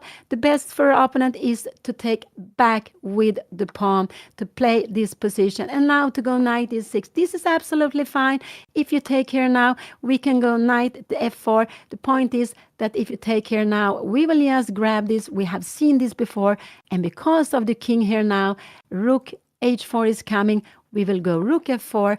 And we will have this bishop end game, but now the rook is just worst here on h4. It's much, much worse on h4. We will go bishop e1, and we will play against the pawn. So, so let's see here now. So this is also one move to be considered. One move is this. I think actually Anna is considering taking on f4 here now. This is one move. This is one move too. This is one move three. E3, I think, would be, I don't expect Anna to go E3. So I would say one. She played knight f5. She played knight f5. Her opponent will absolutely go rook h3. She played one of these active moves. His best move now is to go rook h3. And will he do that?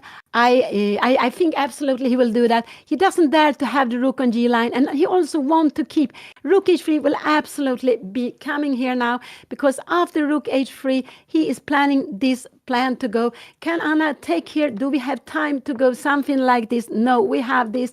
And after this, we can even go bishop g5. There are absolutely nothing. But we can also go even a move like knight h5. We are blocking everything here now. So this is absolutely not a danger. But I'm sure we will see rook h3 on the board quickly. Anna play knight a5. The point with knight a5 is you take here, you take the pawn, we take on g3, and not only taking on g3, we have a fork against the two rooks. This would be just winning the game on the spot. No, you're not allowed to do that. He needs to stop Anna taking on g3, and he can do it with this one, but the rook will be passive. It will be on the dark square also. So after this, Anna would have e3, and after a move like this, she would be coming, maybe knight e7 would be a good move, and if you take here, we can see that this pawn is hanging. If you take here, we can just take back. You're not allowed to take this. We have bishop c5, we have bishop g5, everything. So rook h3 will absolutely be coming, and I would be surprised if he doesn't play it quickly, because he cannot allow Anna to take on g3.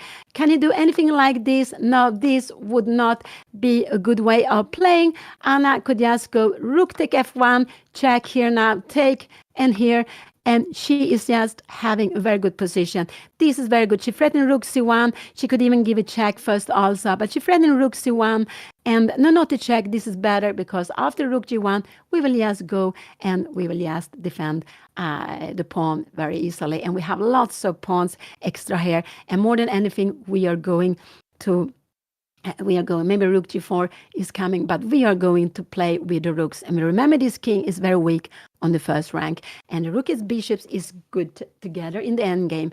The knight is also good, but black has this pawn on b3, which is so good. So rook h3, anything else would surprise me, and that is absolutely very, very important. But if he goes rook h3, it's not so easy for Anna to make the right choice here now. The best is actually knight e7, but that would surprise me very much if Anna plays that. He can take there, and he can go here, and after that we have Anna can even go bishop d5. Wow! Bishop d5, we have c5 coming here now. We take on f4, you have a check.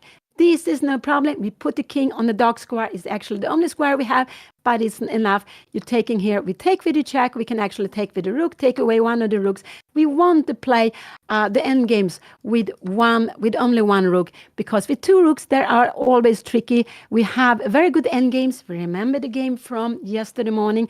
The game, the end game with bishop, different color bishop and rooks on the board, and with initiative, it's very good for black in this position because of this pawn on b3, restricting the king, making b2 so weak if Anna is active. Oi.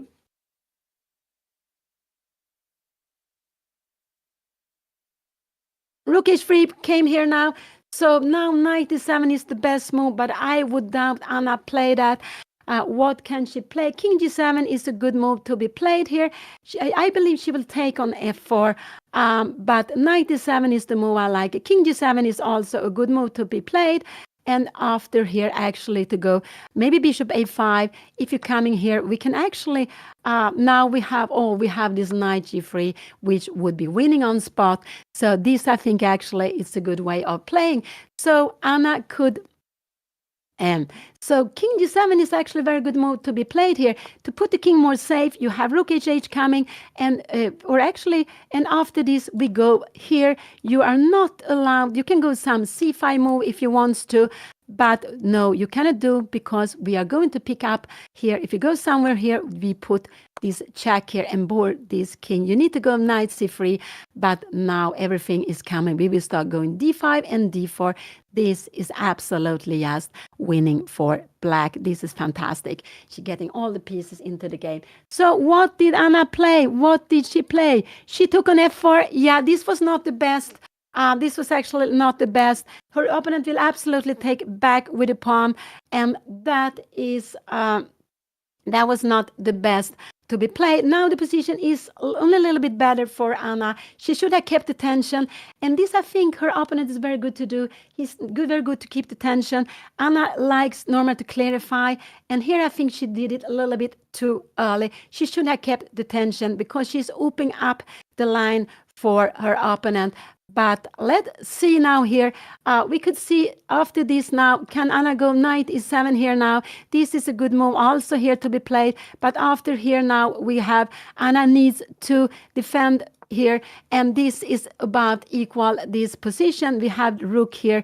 She doesn't have time to go back. So this was a little bit too quickly to be played. She should have waited. What did he take back with? What did he take back with? He took back with the pawn. This was a good move. Maybe if Anna go e3 now, he will go bishop d3. She will actually maybe get into problems. So I don't want to see Anna go e3 here now. She can also go. Can Anna go playing like this? I'm just wondering. Rook take e4. Can Anna go here now? What is a position like this? This is absolutely possible to be played, but I'm a little bit worried about this here now. Bishop d3. Anna, this is a little bit scary, this position, but it's still absolutely fine to be played. It's about equal this position. And this is actually what I think she could be playing here now. Bishop h4 and rook e8. I think this is what we could be seeing here on board.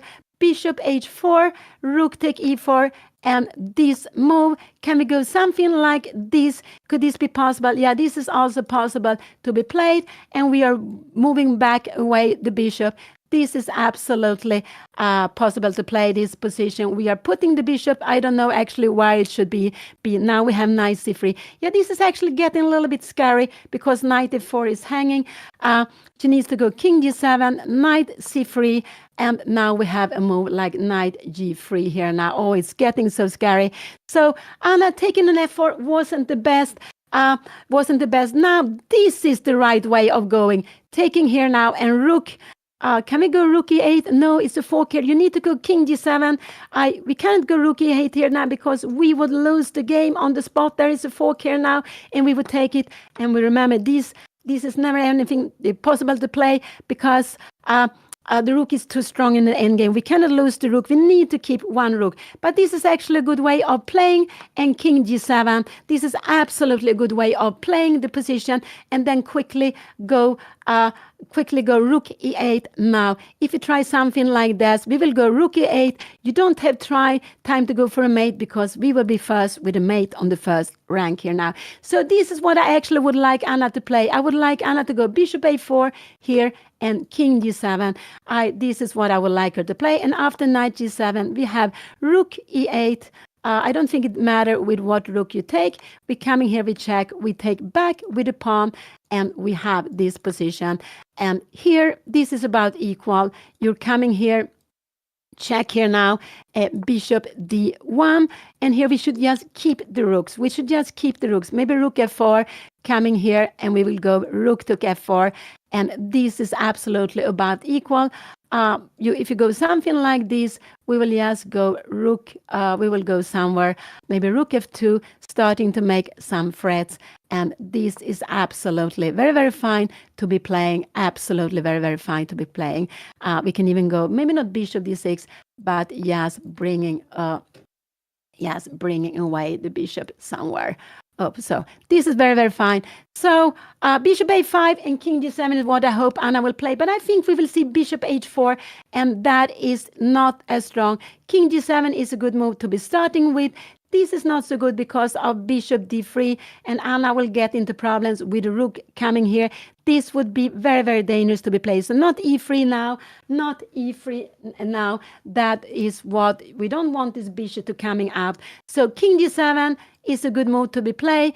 And if you take here now, actually bishop a5 is a good move to be played. And now her opponent needs to go knight e7 to exchange this knight. Anything else would be very good for Anna. If she was to move, she would have had this and would be as fantastically well doing. So the bishop and a5. Will Anna find this move? Also, knight e7 is a good way of playing. Rook take f4. But no, this is a mistake. You need to take here now, and you're taking here. Can we go bishop d8? Yeah, we could do that. After c5, we will just go. Can we go? We will just grab it. We have c4 here, king g7. Now we are good. So we need to go bishop here. But again, we have this very beautiful move. And if you give a check here now, we can even go, we can go rook f8. We can also go king g8. There is no problem. We are having some threats here. We're not scared of this because we have rook d4, keeping everything under control. The king will run out on the dark square. They will absolutely run out here on the dark square here. So maybe I made it wrong here. I'm not sure. Maybe we should go this way would be a better way of running out. So let's go back. So not e3, that would not be good. She would be much worse after e3. That's the only move I don't want to see on the board. King g8, she can go rook e8. Yeah, this rook e8 could be a move that Anna wants to play here now. Her opponent could go something like this if he wants to. But then we have rook c8. We are putting some pressure here. And the idea is after this, we have a check. And you can go like this. You threaten a check. But when you threaten a check, we put the king on the dark square. And if you go somewhere like this, we will just grab this. This is only one check, and we are coming out here, and there is no knight f6, nothing to worry about. It just will be winning. So let's go back here now. Let's go back. Such an exciting moment. And not e3. This is the only move I don't want to see on the board. This is really the only move I don't want to see on the board here now. So Anna, yeah, because her opponent is a very quick player. That's why Anna has much less time now. But she was planning quickly. She took time before taking on e4, which was a very good move. And let's see what she will do. But I would like to see knight e7, or I would like to see bishop a5 followed by king g6. This is what I would like to see. So actually, this is a move I would like to see here now.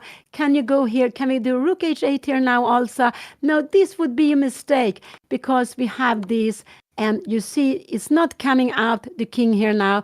And knight c7, and with the fork, this would be getting so scary here now. What is happening here now? This is still possible to be played, but this is getting very, very scary here now. So, no, we don't want to have this position on the board. King d2 is actually a good move, avoiding knight e3. After here, we would have had knight e3, and black would be just very, very good here.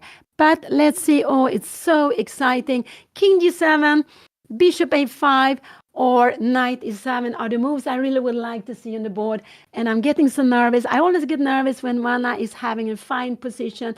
When it's just very bad, yeah, there is nothing to do. But here she's absolutely doing fine. She had more pressure before, and she let her opponent a little bit escape here now with taking away the tension in the center. She took away the tension in the center, but it was she wanted to clarify the position. I think we will see bishop h4, but the bishop is not so good on h4. The bishop is actually better on a5.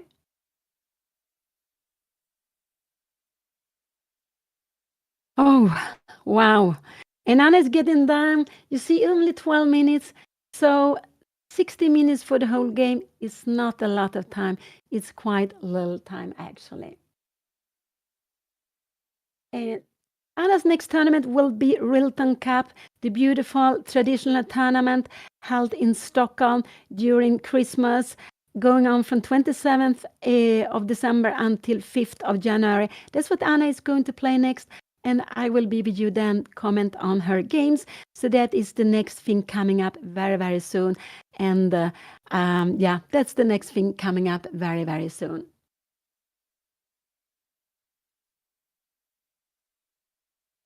And so this is the 5th game out of 6 in this match. Anna versus Odin.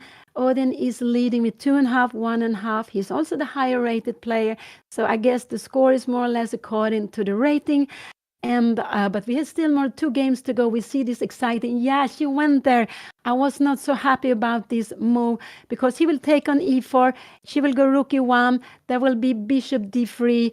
And this will be a little bit worrying me here now. She will become worse here now after this, but it's not so much. After rook take, the best move is actually king f7, but we will absolutely see rook e8 on the board, and we will see here he will take, and bishop d3. And now after bishop here now, he will become, because he will become better in a position like this. Can we go Oh, can he go bishop e3? This looks like a little bit scary move. She needs, we need to change. How is this position? Because knight take f5. Wow. How is this? Bishop take f6 here and king f7. King f7 will be played. We have this king e6, knight d4 check, and king d7. How is this position? The knight needs to come to c3. Now we will go bishop f6. So you will probably need to go king d2 here now. We have bishop f6. And we will have king d3. Anna will need to save this game, and this is not so easy. Oh, I'm very worried about this now. I'm really very, very worried about this position now for Anna. Actually, he will absolutely take on e4. That's the only move he has. If he does something else, this is absolutely no problem for Anna. So he's going to take on e4. He's going to take on e4. The bishop is not so good here. The bishop is better on a5, keeping c3 under control, keeping away the queen. So what will we see here now? I'm just wondering, can we go here? And he took here on e4. I'm getting worried about Anna's position now here. I'm really getting worried about Anna's position. Will she go? King f7 is the best move to be played here now, but it's a difficult move to play here. But she can actually, she play rook e8 very, very quickly. And I think he will grab it. Doesn't matter if he goes here now. I don't think so. Take. Bishop f2 is a better way of playing this now, because here we can take both ways. We cannot take with the rook, sorry. We need to take with the pawn. And the bishop is coming to the right diagonal. So bishop f2 is a better way of playing this. So if he takes here now and bishop d3, Anna should go bishop f2. And no, it's not possible. It's not possible. So what is happening here now? What is happening? I'm getting worried now. So after this, she played. This is the position on the board. If he takes here now, what is the difference here now? I'm getting, so here, rook e8. This is a mistake, because we can take and bishop f2. Anna will be fine. But if taking e8 is absolutely the best. He played bishop d3. This was not the best move. He played bishop d3. And now Anna should take and go bishop f2. There is no fork on f6. She should just take and go bishop f2, and she will be fine. He played this. He was blitzing out. He is planning to win the game. He's planning to win the game now with taking here, taking and bishop takes. So if Anna played, I cannot make a no move. If you make a no move, but he is threatening to take here, take bishop to a5. We have this lows bishop, but he played bishop d3. Now Anna should take on e4. She should absolutely take on e4. I'm getting so excited. I'm getting so nervous here. But here we have the position. So sorry. I put the square. So Anna should take on e4. Has she done it? No, she hasn't played yet. He's blitzing out the move, but she should take here now. And now it's very important to go bishop f2. Will she find bishop f2? She needs to keep this square under control. She really needs to keep the square under control. And if you go something like this, Anna has knight g3, having lots of threat against f4. So this is what she needs to do. Will she find it? She needs to take on. She absolutely have to take on e4. This is very, very important. Take on e4. Take on e4. Otherwise, Anna will be suffering here in this endgame. She will absolutely be suffering in the endgame. So let's see. So nervous. Taking on e4. He wanted to keep the threat a little bit more hidden by going bishop d3, but he's threatened to finish the game, because we can see that this bishop is only defended by this knight. So he's threatening first to take here. Anna takes back, and he will take the defender of the bishop, and in the end, the bishop on h4 will be lost. This is his threat, but Anna can defend it. And after this, she has bishop f2. She's keeping the bishop very active. And if you go something like that, we keep the bishops active. And if you go something like that, we can go bishop c5 if he wants to. We can just keep it. But I think actually in a position like this, can we not go bishop c5 here now directly? Is knight c3 coming? No, I'm not sure. We have knight e4. We have also lots of tricks here. What are you going to do with the pawn? Rook f1. And now we are pinned. We are putting some pressure here on you. We are absolutely putting some pressure. If you go f5, we will go king g7. And if you take here on a4, we are also having lots of things here. We have a threat here now. Oh, I don't know what is happening here now. We have bishop f2, and that would be absolutely very, very good for Anna. So let's go back. Let's go back. So she needs to take an e4. This is so important. Yeah, I'm sorry. I'm getting so excited. But she needs to cover the pawn, the square on f2, and that is not so easy to do. But taking on e4, you are keeping more option open, and that's why it's such important to play. So here is important to take away the tension. It's absolutely important to take away the tension. Oh, wow. I need some water here now.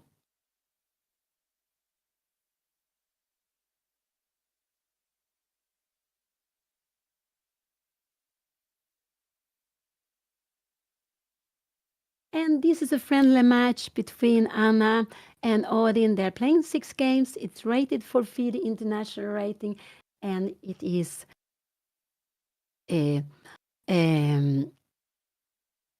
they're playing with 6 games. This is round number 5 out of 6. You can see Anna is down to only 7 minutes. She's down to only 7 minutes. She looks very calm, but she has only 7 minutes for the rest of the game, and then she will get 30 seconds. They have made 30 moves, but her opponent is playing so quickly.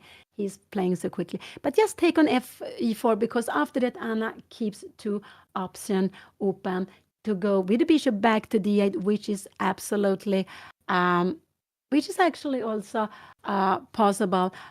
Can she go? I was wondering here. This is good. You can go bishop d8. If you take here now, we can actually go rook take f5. We are going to go g5 here quickly. It's absolutely equal position. If you're coming here, we will go king f7, keeping everything under control here now.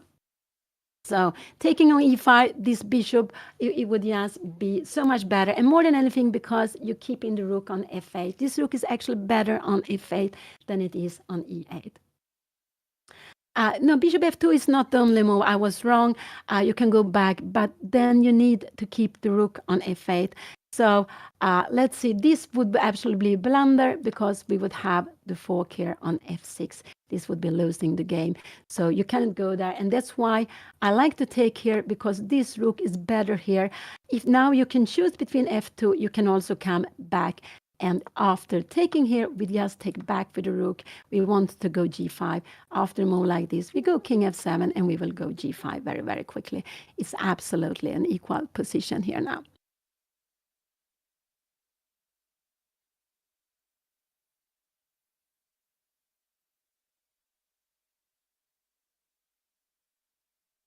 Oh, so nervous, so nervous. Oh, wow.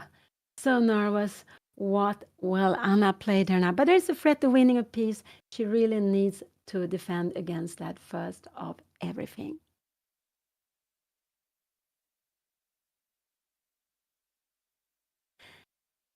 Oh, so exciting. Yeah, the word Rapid and Blitz is coming up here in some days. I'm not going to play there. I'm going to be in Rilton Cup, commenting on Anna's games when she is playing in the Rilton ELA in the second tournament, where she has been playing the last years, and she's going to play there again. So this is what is coming up for Anna, and also for me very, very soon. It will start on the 27th of December. But Anna is having only 4 minutes. She is having only 4 minutes here now. So yes, taking on e4. I really want her to take on e4 because she is having the rook on the better square on f8. She has the rook on the better square on f8 if she takes on e4. Oh, but it's not enough to play faster. You also need to play well. So let's see what Anna will do here now.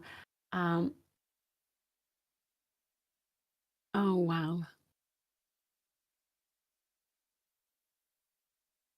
Oh, I'm getting nervous. Yeah, nervous. She's down to 3:37. She's down to only 3 minutes here. And I'm a little bit surprised when she took the time because it's quite clear you should take on e4. And then after you have the option where to put the pieces. But okay, it's possible she doesn't see this idea with rook e3 coming. And that would actually make her opponent's rook very, very active and her piece is very, very passive. Oh, now she's down to 3 minutes. But I shouldn't say anything. We are like this, both Anna and me. We like to take the time, and I have lost lots of games on time, and because being too so slow. We still have this position at the board. Wow! Oh, so nervous to see. Anna is down to 2:45, and this is exactly the only time she has. She will not get any more time, more than the half minute per move she gets. She looks very calm, but she should not be so calm. Just take on e4. Just grab the rook, Anna. Please just grab the rook. This is what I would like to see on the board. Just grab the rook here now. And she looks like she's going to play, and she needs to play soon. Only 2 minutes for to make this move. Only 2 minutes for to make this move now. Oh, oh wow. She took an e4. She took an e4. This was very good. It's not a blunder. It was absolutely what she has to play. It looked like the rook was. She took an e4. Now she has 2 moves to do: bishop f2 or bishop d8. I prefer bishop f2, keeping the bishop active, and to put the bishop on c5 or d4. So I prefer bishop f2. This was a very good move. Now her opponent is threatening to take here on f3. Anna takes back and take the bishop. So this is the threat. We got away with the rooks. Now it's about activity. So the move I really would like to see here now is this move, bishop f2, just to keep the bishop more active. It can go here and c5. So I do hope Anna will go bishop f2 in this position. She took an e4. This was actually, she went bishop d8. I don't know why she's playing so passively here now. But okay, this is fine. Knight c3 will absolutely probably be on the board. I think we will see knight c3 on the board here now. Can Anna then go rook e8? Is that a possibility? After rook e8, king d2, bishop a5. We have bishop c6. And here Anna is actually getting some problems, but she's getting some problems in a position like this. But this is not easy to understand. She has knight d4. So bishop d8. Again, Anna chose the more passive square. I wish she would play more actively. She went bishop d8. I think we will absolutely see knight c3 on the board. And after knight c3, actually what is best is to go g5 here now. Just to go g5, blowing out the position. And after something like this, can we take on f4? We will get, you can have rook f3 here now. You have lots of pawns, but we have also a pawn f3 to be playing here with. There are 3 against 1 here now. So knight c3, I'm sure we will see on the board. And after knight c3, what can Anna? g5 is maybe the best move to be played. What more could she be played here? It could be something like, I think actually we will see knight d4. But the problem is we have this very, very good move to be played here now. Knight f6, and now we are grabbing the pawn, king g7. How will this be going? We will just try, because the bishop is very, very good here. After knight here, can we go something like rook e8? Yes, we can do. We can get some activity. So here we have to look at the position. It's just Anna is worse now here, but if it's just a little bit worse, it's not more than that. I would have wished she would more active. But anyway, this is so much better because if her opponent play this move, rook f8, and you go rook e3 here now, we can go, yes, king f7, and we're going to go g5. This is absolutely fine. But he will not take on f5. He is a player that doesn't take pieces so often. He likes to keep the tension. I think this is actually one who is very good strength to keep the tension, and you can see this is a tension. He will not clarify taking this. He knows that the bishop is good in the endgame. He knows that these pawns are on white square. It might be possible to go and attack them. And I think we will see knight c3 on the board. I think absolutely we will see knight c3 on the board. next move. And so this, I think we will see on the board. I'm not sure what Anna will do here now. G5 is a good move. I would expect Anna to go maybe rook E8. Could this be possible? But this is not. And if he takes here now, Anna will take back. If you go now here now, we will have check here. King here, we will have a check here now, and knight c3. I think actually in a position, yes, check here and knight here. And if you go knight c3, we will have rook b1, and we catch the pawn. So you would need to go something like this. And after that, we have rook e4. We have lots of activity. This is absolutely fine to be playing. Maybe c5 could not be played. We just grab the knight.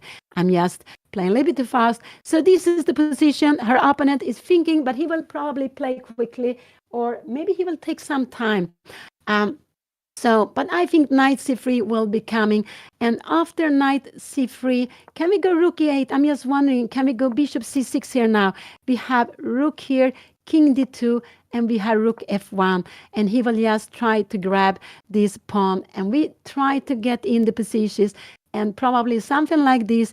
But here he will be doing well. He will absolutely be doing best here now. And in a position like this, no, you don't want to go here because we are getting some activities. No, you want to go to put the king on the square. Yeah, if you go here, we will go, yes, rook take b2, and we are absolutely fine. So there's so many things that can happen in this game. It's so exciting. But once more, we see an endgame with different color bishop like we saw yesterday. But the difference is here that Anna has put this passively. Her opponent is the more active, and so her opponent is doing better. The best is actually probably to bring up the king, but I expect her opponent to go knight to c3, yes, to go after the pawns on a4. Oh, wow. So Anna has only 2 minutes 40 seconds, something like this, 2 minutes 40 seconds for the rest of the game. If he takes here, I want to take with the rook, getting the rook active. I want to go g5 just to grab the pawn. No, he will absolutely not take here. If you go something like that, this is not such a good move because we have rook d3. And what are we going to do now? Now it needs to defend the bishop. You go and taking the pawn, and we need to go something like this just to try to get out with it. But this is getting, maybe knight c3 is a good way to coming back here now. And I don't know, this is getting what is happening. This would be a mistake. All of a sudden, we have lots of pieces coming here now. All of a sudden, we are fine. So these are with the knights, with the different color bishops. Lots of things can be happening here. It's just such an exciting endgame we have on the board. Really, really exciting endgame we have on the board with a knight and a bishop each and a rook each. And I think it's important for Anna that she has the rook, because with the rook, she can play in the king. Without the rook, this would be, I think it would be bad, because these pawns would pick up and she wouldn't be, maybe she could take this pawn, but this would be, probably it would be lost if there were not rook on the board. So Anna needs to keep the rook on the board. It would actually absolutely be a more difficult task without the rook on the board.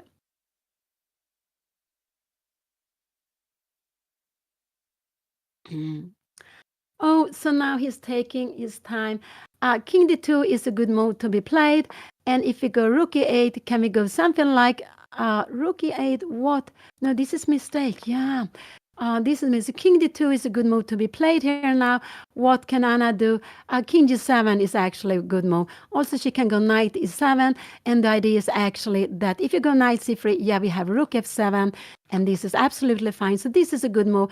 And if you're coming here now, we will exchange. We will be very happy to play with the different color bishop. You can go something like this, but we are blowing up the position.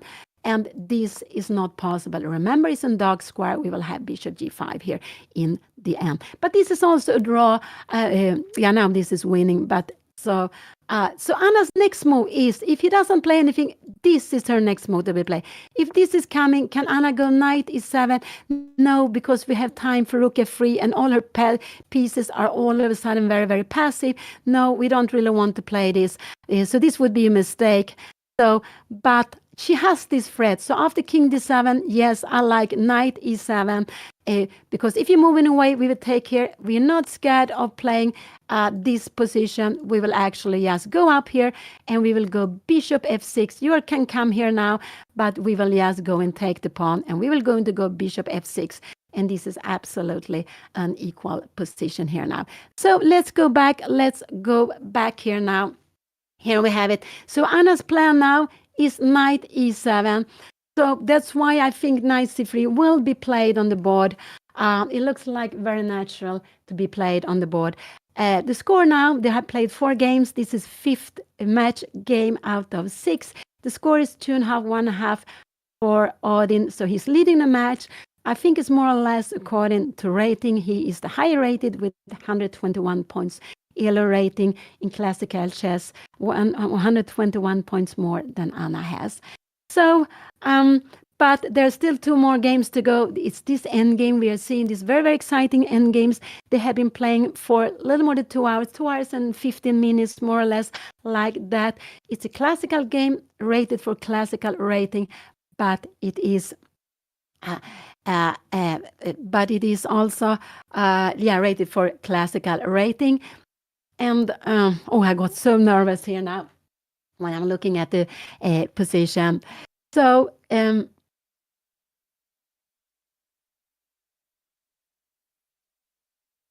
it's actually the first match Anna play with a classical rating. Yeah, for Anna, draw is always fine because she's playing against the higher rated player. She also played this game today with black. But more than anything else, he's a higher rated player. He has shown some very, very nice ideas. When he has got the grip, he has kept it. He is very good to get to the king. He's also a player who plays very quickly. But now he takes the deep thought. He realized this is one very important moment.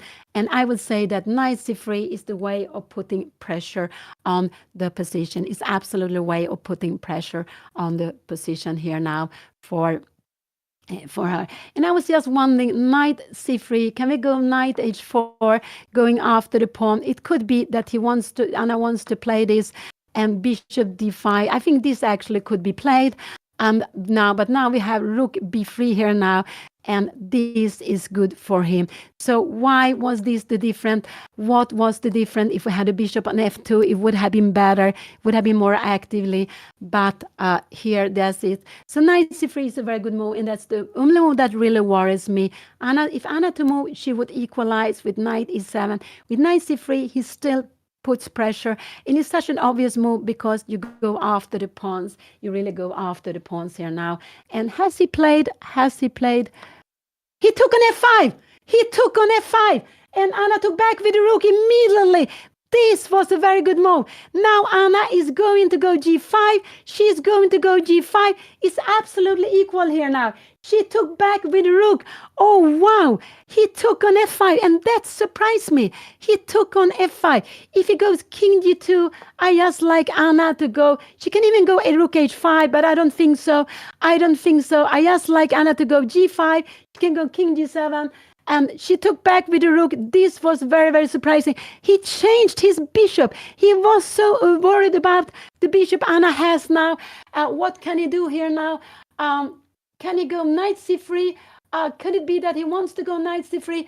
But this is not so good because we have the check here now, and we have what is the best move here now? No, we take this, we check, we threaten it. You need to come back.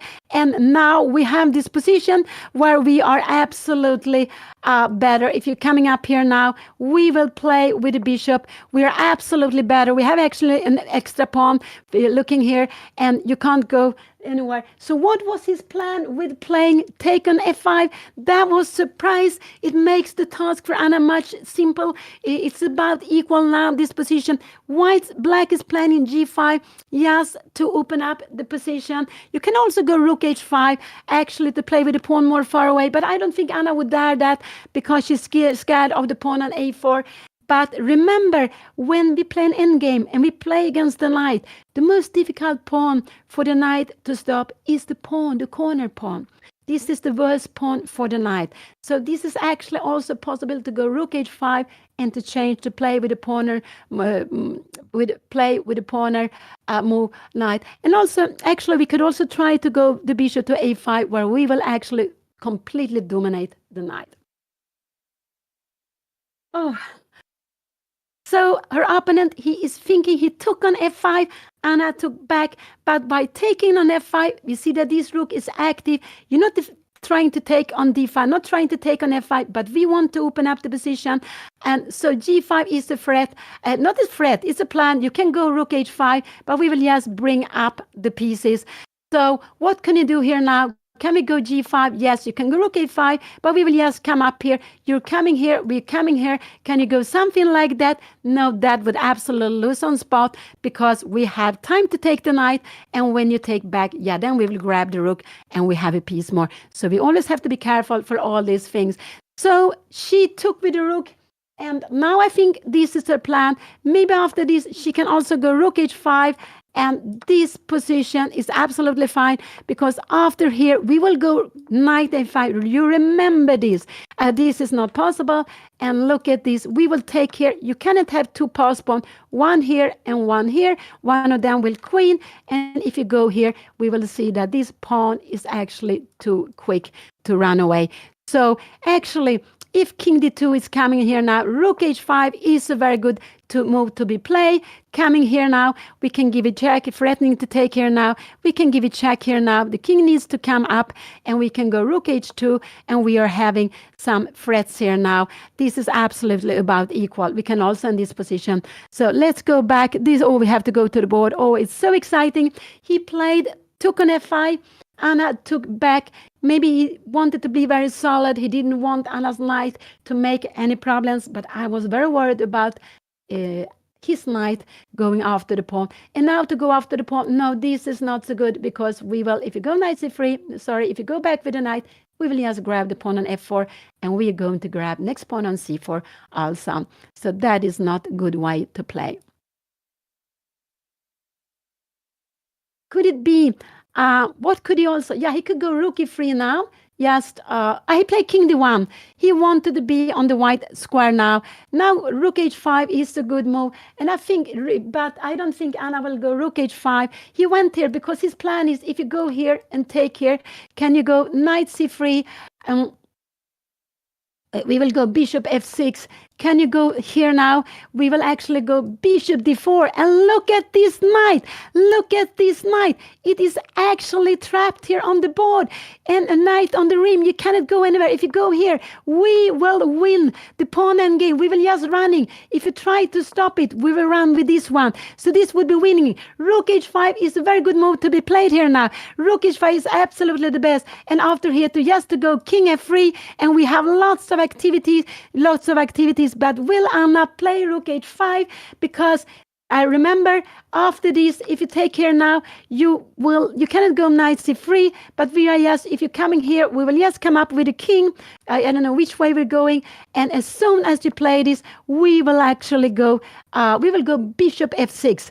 And this is very important. We will go bishop d4, and you are playing with a knight. Maybe you need to go c5, but no, we take it. You're trying to get in the game. No, you don't get it, because we get here now. So rook h5 is a very good move, but Anna with a little time. She has only 45 seconds. She played rook h5. She played rook h5. This was a very, very good move to be played. Wow, this was a very good move to be played. She realized that she is much better if her opponent changed the rooks. But these things are very, very difficult. These things are very, very difficult to understand. But so we need to have this to remember. The pawn, the line pawn, the pawn on the corner pawn is the most difficult for the knight. And the knight is a short-range piece. It will have difficulties to play over the board. What will he do? Is he going to take? No, I don't think he dares to take. I don't think so. I think he will move away. I think he got a little bit scared. But his idea with going king d1 was to play this And here, but now Anna has this beautiful, will she find this? And bishop d4. This would actually be, I would say this would be winning the game here, because you can't, can you try to go here now? We have even h4. We have this. We see the knight cannot catch the pawn. The pawn is too quickly. It would actually go queening. The knight was too far away. So he cannot take. If it takes on h5, Anna would be, I think she's winning. If she finds the right maneuver, she needs to put the bishop on d4. She really needs to put the bishop on d4 to do that also. So let's see. Oh, it's so exciting. It's so exciting to see this position. Oh, wow. She played this very beautiful rook h5, only a little more than 1 minute on the board. And I like this. Whatever happened, Anna has showed very nice moves. We played very well in this game. And chess is like that. It's like a new game all the time. We have many plans. The game changed. Lots of pieces has come off. We have an endgame, very exciting endgame. Now, Anna keeps the black dark squared bishop, but her opponent doesn't have a light squared bishop like we saw yesterday morning. He has the knight. And now Anna is offering to exchange the rook, but he shouldn't exchange the rook. He shouldn't do that. That would actually make it easier for Anna if he do that. So what if he goes rook g3? I think Anna will give some checks. This is actually what I think Anna will do here now. So I think he will go rook e3, or he will go. I think he will go rook e3, or he will go or he will go changing. But taking the rook is just not good. Let's see. He's calculating. He is calculating. So remember, with pawns on both sides of the board in the endgame, that the bishop, which is a long-range piece, they can play over the whole board. You can have the bishop on one side. He played rook e3 because now he's the threat to win. That was expected. And I think Anna will go king f7 now. I think that's what she should do. I think she will go king f2. She play king f7 quickly. This is a very good move. You have the king here because now there is no way. And now she's going just planning to go check and rook e2. So after knight c3 here now, Anna will go bishop. I just want to show, if you go like this and you come here now, you cannot take this because we will have a mate here on the first rank. So this is absolutely would be winning. So this is not possible. So if they come in here now, Anna should just go, I like this move. Oh, I'm sorry. No, I don't like this move. So knight c3, I was a little bit blind. After this, we will have rook h1. Of course, you have king e2 here now. We have rook h2, and you are coming up with the king. You can also go here with the king. And this is just getting a little bit, scary, this position. But it's also absolutely fine to be played. A little bit scary. So knight c3, I guess he's going to play knight c3 here now. So king d1 was a good move that he played before. Knight c3, he can be playing knight c3, and if he goes knight c3, it could be that Anna gives a check here now, and rook e1 here now. Anna, oh, now this is actually a winning position for Anna. King d2, we have king e6, king d3, and Anna will just grab it. She will be the first one to get the queen. Her pawn is just quicker.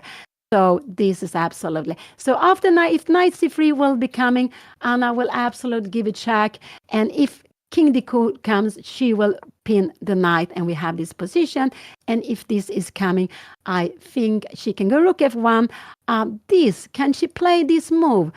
Here, I'm just a little bit wondering here. This she can be playing, and a position like this, she will absolutely be. This will absolutely be about equal because now you're threatening to go b2. You need to take this, and we go here, and this is absolutely equal. But you have to be a little bit careful for the pawn, but it's absolutely equal. So her opponent is thinking, oh, so exciting still. Knight c3, I expect Anna to give a check. And he doesn't want to be with the pieces on, he doesn't want to have the king on the dark square. He's very scared of getting pinned on the bishop. He's really very scared of that. And you cannot go after the pawn like this because we would just grab it. So the only way to go after the pawn is like this. You can go c5 here. No, you can't go c5. We would just grab the rook. And it would be, they would grab the knight. It would be end of the game.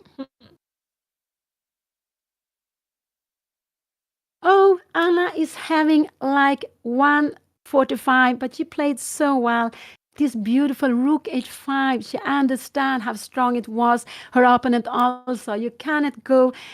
White needs to keep the rooks here. If Anna can, in this position, if Anna can go bishop a5, maybe then it's maybe it's about. I'm not sure how it is.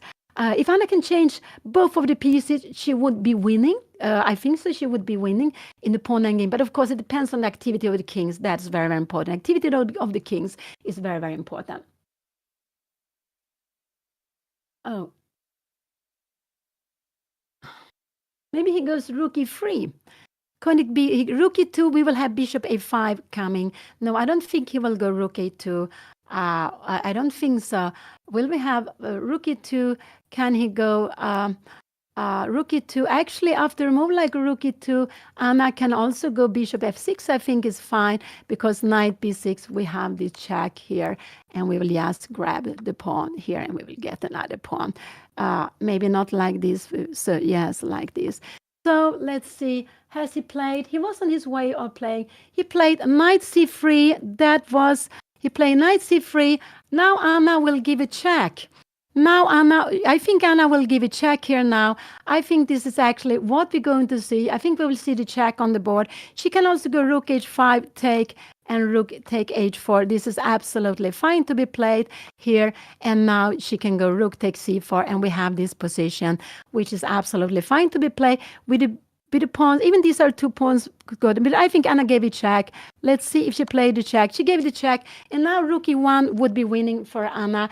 So her opponent needs to go king d2, and let's see what her opponent will do. He needs to go king e2. If he goes king d2, I think we will see bishop h4 here, check on the board. I think this is what we will see on the board, but let's see what he will do. If he goes king e2 now, Anna will give a check here and king d3, and she will just grab the pawn.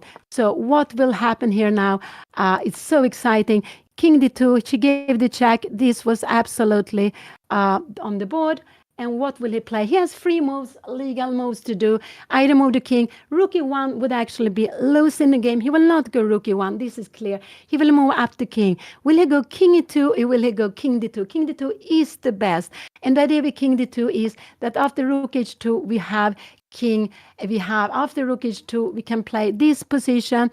Rook e2, we need to come here. You are coming here now, and maybe we can go bishop check here now. Can we play this? Yes, we can play this rook endgame and king f6. And if you try to go something like this, we will just go king f5. We're not really worried about this pawn. You're coming here a6, and we will just go rook h1. And if you're coming here, we will just go back. There is no worrying because, we will just grab it. Sorry.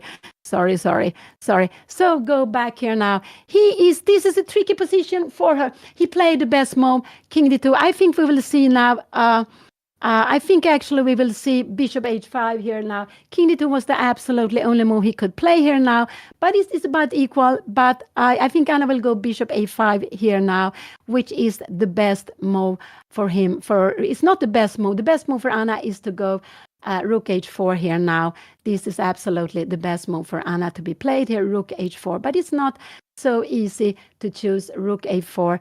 But the idea with rook a4 is to go and take the f2 pawn. She can also go rook f1, is also fine. But this is the best. But I think she will go bishop a5.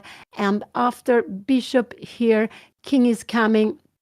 Now, can she go rook f1 here now? Yeah, this is also fine. And we go rook f4 and we play this position. You're coming back here now, and we will try to go after the pawns here, rook e2. We will give a check here now, and king e4, and we will just bring away the rook. Oh, it's so exciting. Sorry. What did Anna play here now? I guess I expect her to go bishop h5. What did she play? No, she didn't play that. She played something stronger. She played g5. This is absolutely a very good move to be played.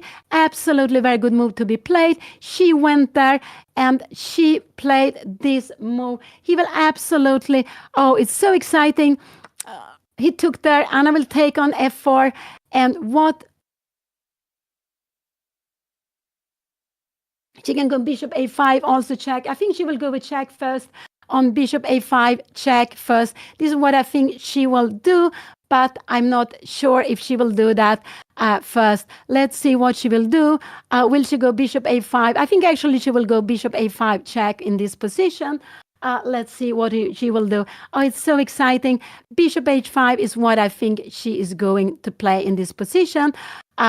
But let's see. It's so exciting. She can go g take f4, rook take b3, and she's absolutely completely fine in this position also. But lots of things can still be happening. Oh, wow. Anna is down to 22 seconds, only 22 seconds. The position is equal, but she cannot lose some time. If she will lose some time, she'll lose the game. So we can see she has only 13 seconds. She needs to play something. I guessed her. I'm expecting her to go check with the bishop, yes, to see what he's going to do. I expect her. And she gave the check. This was very logical. Can you go king e2? Yeah, I think this is absolutely fine also to go. We have a check here now. Can we go king e3 here now? Actually, now we have bishop d2. And in a position like this, we would win the game with g2. So this would actually be very good. Anna played the move with only 3 seconds. Bishop a5 was expected. I guess expecting him to go king d3 now. I expected him to go king d3.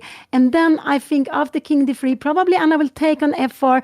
But that is not the best. The better is to keep on playing with this pawn. This is actually the best way of playing. If you go something like this, we will go rook c1 and we are going after the pawn. And remember, this is not possible to be played. We would always win these endgames. So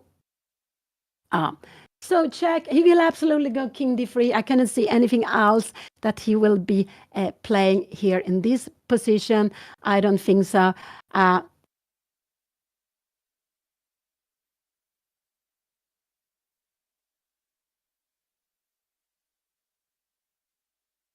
Oh, so exciting. So exciting. Oh, so exciting.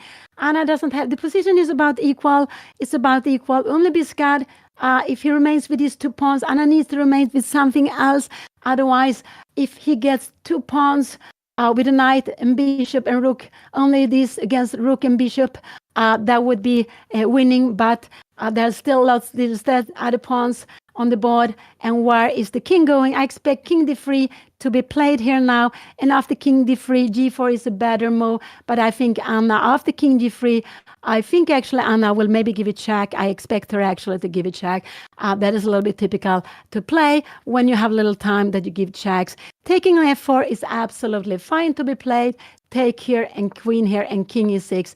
And if you take here now, we can go rook d1, check here now. If you come in here, yeah, we will go, we can go rook e1, king f2, and we are just bringing it here.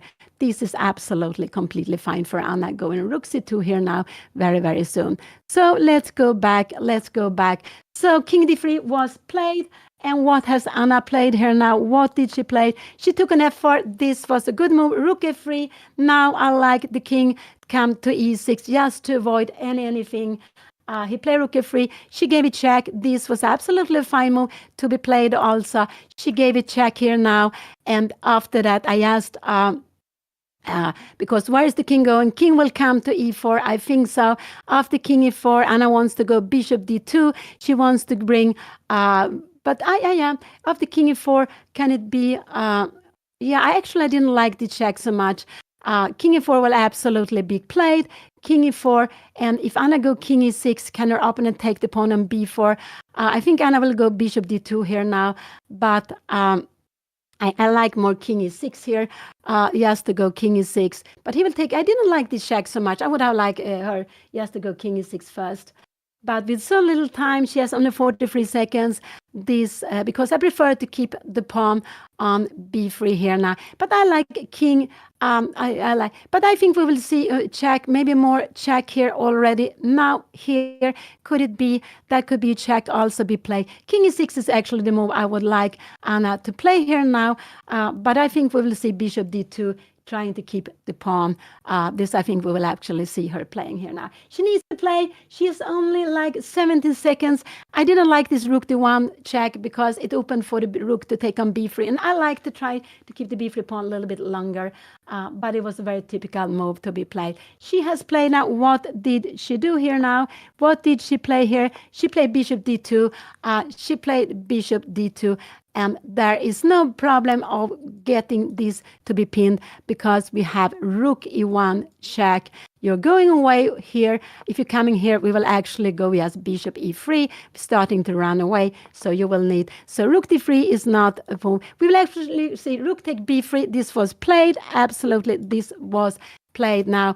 And now king e6 is a very logical move to be played just to put the pieces well here now. Put the king here and go up with the king. She has very little time. She needs to play well here now. She has very little time.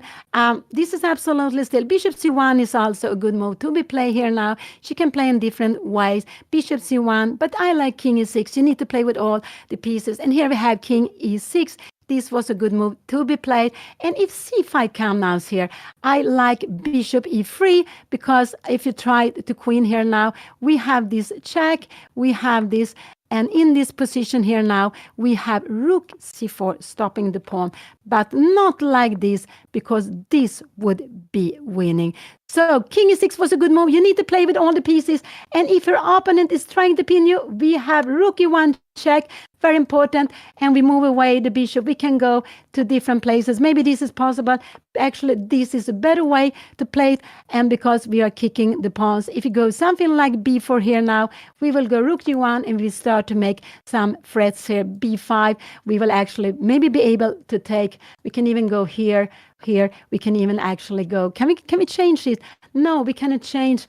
This would this be losing? This would be yeah, this is still okay to be playing, but it's a little bit scary, but it's still okay to be playing. So let's go back. This is position. Anna played king e6. This was a good move. I just see that her opponent has still 8 minutes. I would just hope in c5 is not a good move. c5 is not a good move. She can also go d5 check here now. But actually, I like bishop e3.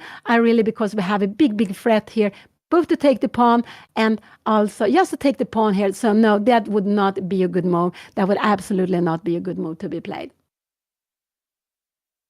Oh, Anna has only 33 seconds. She made the last move with only 3 seconds. Oh, and the position is about equal because the position is about equal. If this move is coming, she has only one move. She needs to go rook e1. This is a way of pinning it. It's a threat to go here and to win the game.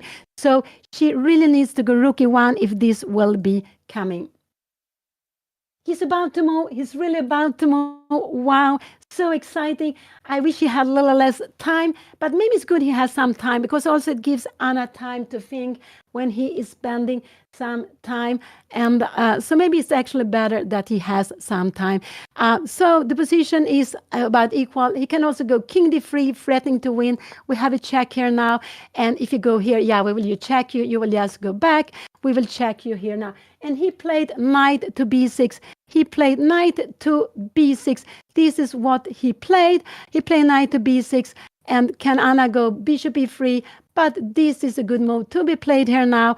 And after king f3, she can go rook g3. She's going to having some heavy threats here now. She's going to have some heavy threats here now. This is absolutely fine. So knight b6 was played. Knight b6, Anna played bishop e3 now. What will he go? I think he will go knight d5 here now. I think this is what we'll see on the board. But then Anna has this.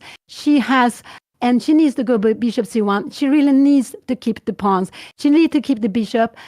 This is how she wants to do. So bishop e3 was a good move here. Now rook b5 is the best way for her opponent to play. He played knight d5. Now Anna has rook d4 check. I think we absolutely will see rook d4 check. It's a very important move to be played here now. Rook d4 is almost a mate, but it's not a mate here. And after now, this is very important. After king f3, she needs to go bishop c1. She really needs to go bishop c1. And after that, we have it. It's about an equal position. It's about an equal position. She needs to go. King f3 was played. Now she is not allowed to play this. This will be much better for her opponent. This should be winning, I guess. Yeah, this should be winning for her opponent. You have 2 against. If this pawn was somewhere here, it would be a draw, but like this is winning. So she needs to go bishop c1. She needs to go bishop c1 is the good move to be played here now. Bishop d2 is also possible, but bishop c1 is what I like Anna to play. She played bishop d2. No, I didn't like that so much, but because knight b6 can be played here. We will absolutely see knight b6 here now. We will absolutely see knight b6. Anna will kick the bishop knight. And can you go something like rook b5 here now? We will have this. No, we keep in the both pawn. This is equal. We keep in the both pawn. This is equal. Because if you're coming here now, we can even take it. Yes, we will play the pawn end game. We will play the pawn end game. This is absolutely fine to play. Oh, let's see. So she played bishop d2. What will he play? She's planning to play rook takes c4. This is her move. And if he goes king e2 here now, she will go bishop c1. She will go bishop c1, and now she has a check. After this, she can give a check here now, king here, and you can take this, and it's absolutely a draw. So she played bishop d2. That was also a fine move. I think we will see bishop a5 now here. I think this is actually what we will see here now, bishop a5. I think this is what we will see here at the board because you are threatening to take and here we have it on the board. You're threatening to take the knight, and you will take a pawn. And what is, can we go a5? How will this position be? Can we go rook c4? So a4 is actually the best move to be played. And if a4 is played, oh, Anna needs to go d5. No, this is too difficult. She needs to go d5, taking here, and king f5. And this is absolutely fine. But this is impossible to be played. This is impossible. So a4 is the move that scares me. Will he go a4? What will he do? Anything else will be fine. Anything else will be fine. But if you go a4, Anna, he has played. What did he play? He played knight d5. Anna can just play rook takes c4. She can just play rook takes c4. She went bishop d2 back. She went bishop d2 back. We had this position once. We had this position once. Oh, wow. We had it already once. She went back. And if they repeat, but you need to repeat, we have it only, this is second time we have it, but you need to have it one more time. You need to have it 3 times. And if it repeats 3 times, you cannot play it. You need to stop the clock and say, if I play this move, it will be 3 times the same position. So she went back. There is absolutely no danger of a mate. We will just take here, and if you try something, we will just grab the knight. So she went back there. She is planning to take the pawn on c4. She is going after the pawn on c4. I think her opponent will go knight b6 or king e2, but knight b6, I think absolutely her opponent will be playing here now. I think absolutely her opponent will play this now. Oh, it's, yeah, of course. And I know it's repetition. It's also because of that she played it so quickly. She went back there so quickly. Really, she did that. And so Anna has only 1 minute and 23 seconds for the next move. She gets half minute for every move she's playing. And they're playing a match, Anna versus Odin. They have played 4 games. The score is 4.5, the score is 2.5, 1.5 for Odin after the first 4 games. And this is round number 5, match round number 5. They will play 1 more game today. They will play 1 more game today. I think actually this is what we will see on the board now here. And if this is coming, I think Anna will go king d7. But it's better to go somewhere else. Maybe king e7 is the best, because after here take, and if you take here now, I was wondering, check here now, how is this position? King e5, rook take d2, and rook c1. This is actually a draw, but this is not, because she's getting so active. This is a draw. So I think we will see knight c7 on the board here now. I think absolutely we will see knight c7. I think this is actually what we're going to see. We will see this here now. And if you go rook d3 here now, we have bishop e3. You can take here now, and we can actually go rook d4. This is a good move. And you see, going here now, and in a position like this, when we're coming closer, king c5. Oh, sorry, we need to go king d5. You need to go b3 and bishop c5. This is actually a draw here, but this is not easy to see because we are just in time to enter the position. So knight c7 is the scary move here. It's absolutely the scary move here now. To see here now, knight c. This is actually the scary move here, knight c7, and I think this is what we're going to see on the board. He hasn't played. He played. What did he go? He went knight c7. We will have it on the board. King d7. We will have knight b5 here now. Absolutely. We will have, if he goes knight d5, and I can say that we have a repetition, he will absolutely go knight b5. He will go knight b5, and it's very, very exciting to see what he will do. But knight b5 is what we're going to have. If he goes knight d5, Anna can actually stop the clock and say that this. She can write down king e6 and say that it's 3 times. But we will have knight b5, rook takes c5. Anna needs to take on c4. It's the only move she can do. It's absolutely the only move she can do here now. And what will here? So, and he will not take on d6. He will go rook d3. I'm quite sure he will go rook d3.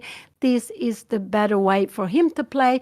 But he will get so we will have a very exciting endgame here. Anna will have to play against the 2 pawns, and I'm a little bit scared. I'm more scared of rook d3 here now, and I think this is how he will play it. I think this is how he's going to play this. Now, if he goes like this, can Anna go rook d4? No, this is bad. She needs to take it. So she will really needs to take it. Will she do that? No, both of this is very scary for me, actually. It's scary for me, whatever Anna will do here in this position. It is scary now because he's getting these 2 pawns, b and a3. And so he really played the best here now. I really, because Odin, when he gets the grip, he finds different ideas. And he's good to keeping the grip. And this is what he has been doing. He got a grip, and Anna makes a little bit wrong. She's also playing for very little time. And she is still absolutely fine, but she's under pressure. And if she goes wrong, she will lose the game. So this is not easy this is not easy for Anna to no, but she will, so whatever he does, if he takes on this, she needs to go into rook endgame, and I think she will not do that. So maybe rook d3 is, what will he do here now? He took the d6 now, and now Anna needs to take back anything else, and she will lose the game. Anything else, she will lose the game. So bishop take knight takes d6 was played. She will not, but I think she will go rook c2. I think she will go rook c2 here now, planning bishop c1. I think this is her plan here now, to go rook c2. This is what I think she will do. But it's actually, and then if she go rook c2, the best he can do is actually, if you go rook c2, you have this move. We have bishop. We can even go king c6 here. Yeah, that's fine. So the best he can do is actually go. I think we will have rook c2 on the board here now. Let's see what Anna will play. It's absolutely fine to take the bishop. Then if he goes here, knight c2, can Anna go bishop c1 here now?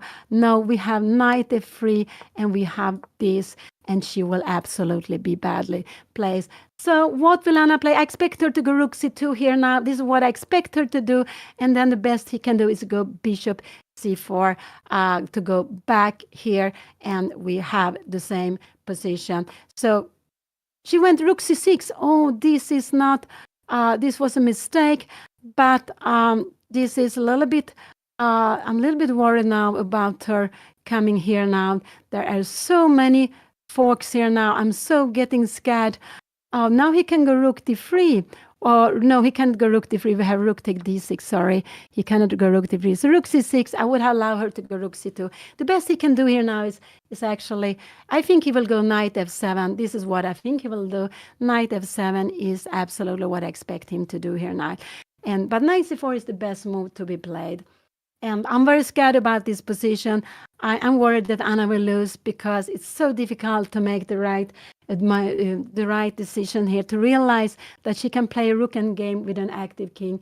And well, he played bishop f5. He is threatening a fork here now. He is threatening a fork.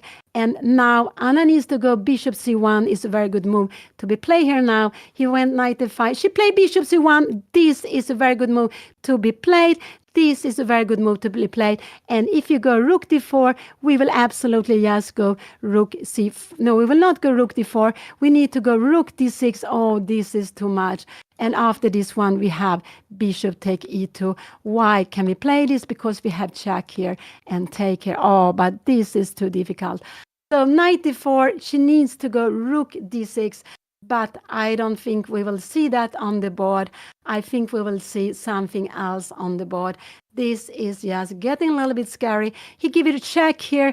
And now Anna has only one move to go, king e8. This was a good check. King e8 is the only move Anna can do. King e8 is actually the only move she can do here. But because king c7, then we will have king c7 and knight d4. And there will be... she doesn't have a good square for the rook, so she needs to go king a8. Otherwise, she will lose the game. So king a8 is the only move. She cannot put the king on c8. Yes, she cannot put the king on c7 because knight d4. He played this very, very tricky move. Oh, he played this tricky move. Oh, wow. He's so tricky here. She played king e8. This was a must move. She is not allowed to go. So this was absolutely a must move. Away with the king. So after a move like this, she can even go. I think she even can pin it. Can she even pin it here? I think she even can pin it here now. You go b3. We will take one on the pawn. If you go here, we will grab this pawn and we will have absolutely a drawn endgame. So this was the check. King 8 was a very good move. What is he going to do? He needs to go b4. b4 is the only way for him to defend the pawn. He will absolutely go b4. Can we then go some rook a6? No, then he has a check here now. What should Anna go? No, probably. What did he play? What did he play here now? He played b4. Now Anna needs to go rook a6. We will absolutely see rook a6, I think, on the board. And we will see a check here now. And we will see some... this is absolutely what we will see here now. Oh, it's so exciting. She needs to go rook a6. But it could also be that she played rook f6 here. But rook c6, rook e6 is a very good move. Yes, to start to attack the pawn. But this was very good. What he played, he played. And rook e6, now the only way for him to stop. He will go here now. Here, and after that, I'm not sure where the king is better. I would come here with the king, and maybe knight b5. We actually have rook a4, and there is no way to make. We are going to take on a3, and so we will have knight d6. Absolutely check here now. Anna, he has played. Where did he go? He gave a check. King e7 is the best move, but this is again not easy to know that king e7 is the best move to be played. If he goes somewhere else, there can be some tricky moves. And it's so scary. So king e7 is the best move to be played here now. But how can we know this? It's just impossible, I would say. King e7, she played. This is a logical up with the king. This is also logical up with the king. That was a good move to be played. Now, knight b5. We will go rook e4. We will take on a3. He played knight c4. Now, rook c6 is a good move. Now, rook c6 is a good move. Just to keep on putting pressure on this pawn. So, rook c6 is a good move to be played here now. Let's see if Anna will go rook c6. Just to put pressure on this pawn. So rook c6, knight a5, and I guess we will go go rook g6. This is happening. Rook c6 was played after knight a5 here now. Anna will have rook g6, and she's planning to give a check here. So if you do something, I don't know, you do something slowly, I don't know, if you go b5, we will actually just play like this, take, and we will take the pawn, and if you go b6, we will just be in time to save the game. So let's go back. Rook c6 was a very good move. She needs to annoy her opponent. She really needs to annoy her opponent. If this is coming, we will just go back here. Here we will absolutely just go back and repeat. So this was absolutely a very good move to be played. She will need to keep on playing, annoying her opponent. This knight defends the pawn. She needs to kick it away. And where is the knight going? It just have actually only 1, 2 square, nothing else. If you're coming here, rook g3 is a good, rook g, this is a very good move. And f4 pawn is very valid. If you're coming here, I think can we go playing this move? We can even play this also. Actually, this could actually also be being played. But let's see here now. Oh, it's getting so scary. But she's played so nicely. Whatever happened, he has played. What did he play? He played knight f5. Will Anna find rook g6? She can also go rook h6, but away with the rook. But I like rook g6. Actually, this is what I like very, very much. Rook h6. It could be that she goes rook c2 also, but I like rook h6. This is a very good move. She's going away. Yes, going away. She is planning to give some checks and then to put the rook behind on a6. This is what she is planning to do. She is planning to put the rook behind here now. So what is her opponent going to do? If he defends, she's planning yes now to give a check and take here now. And if you go a4 here now, we can even go rook a6 here now. He has to go back. We can see that the knight cannot move anywhere. The knight cannot move. If you do something like this, we will go rook bishop d2. You can give a check here now, but we will just go up somewhere. Can we go here? I'm not sure. We have rook d3. We have to be a little bit careful.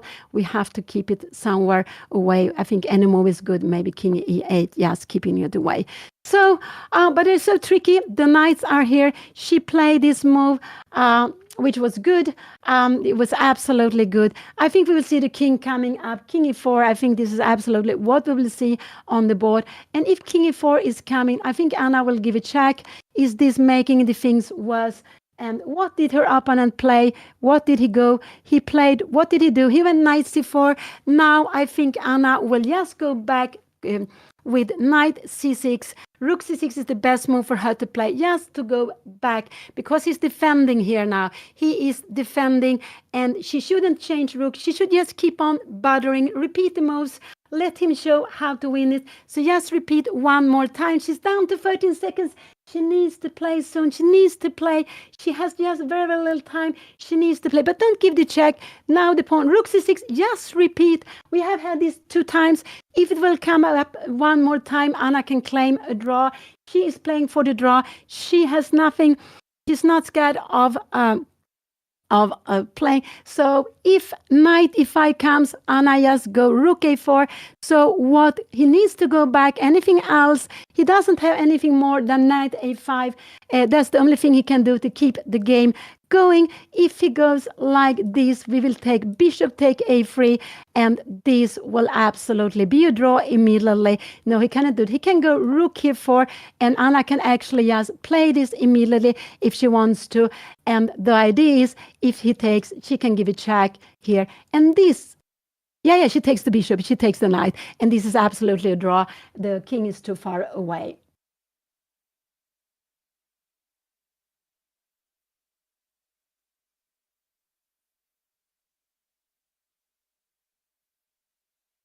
I think we will see rook d4 on the board, actually. I think this is what we'll see on the board, but it's absolutely a drawing position. It's absolutely a draw if we go rook d4, because Anna can take on a3. She can just take the pawn.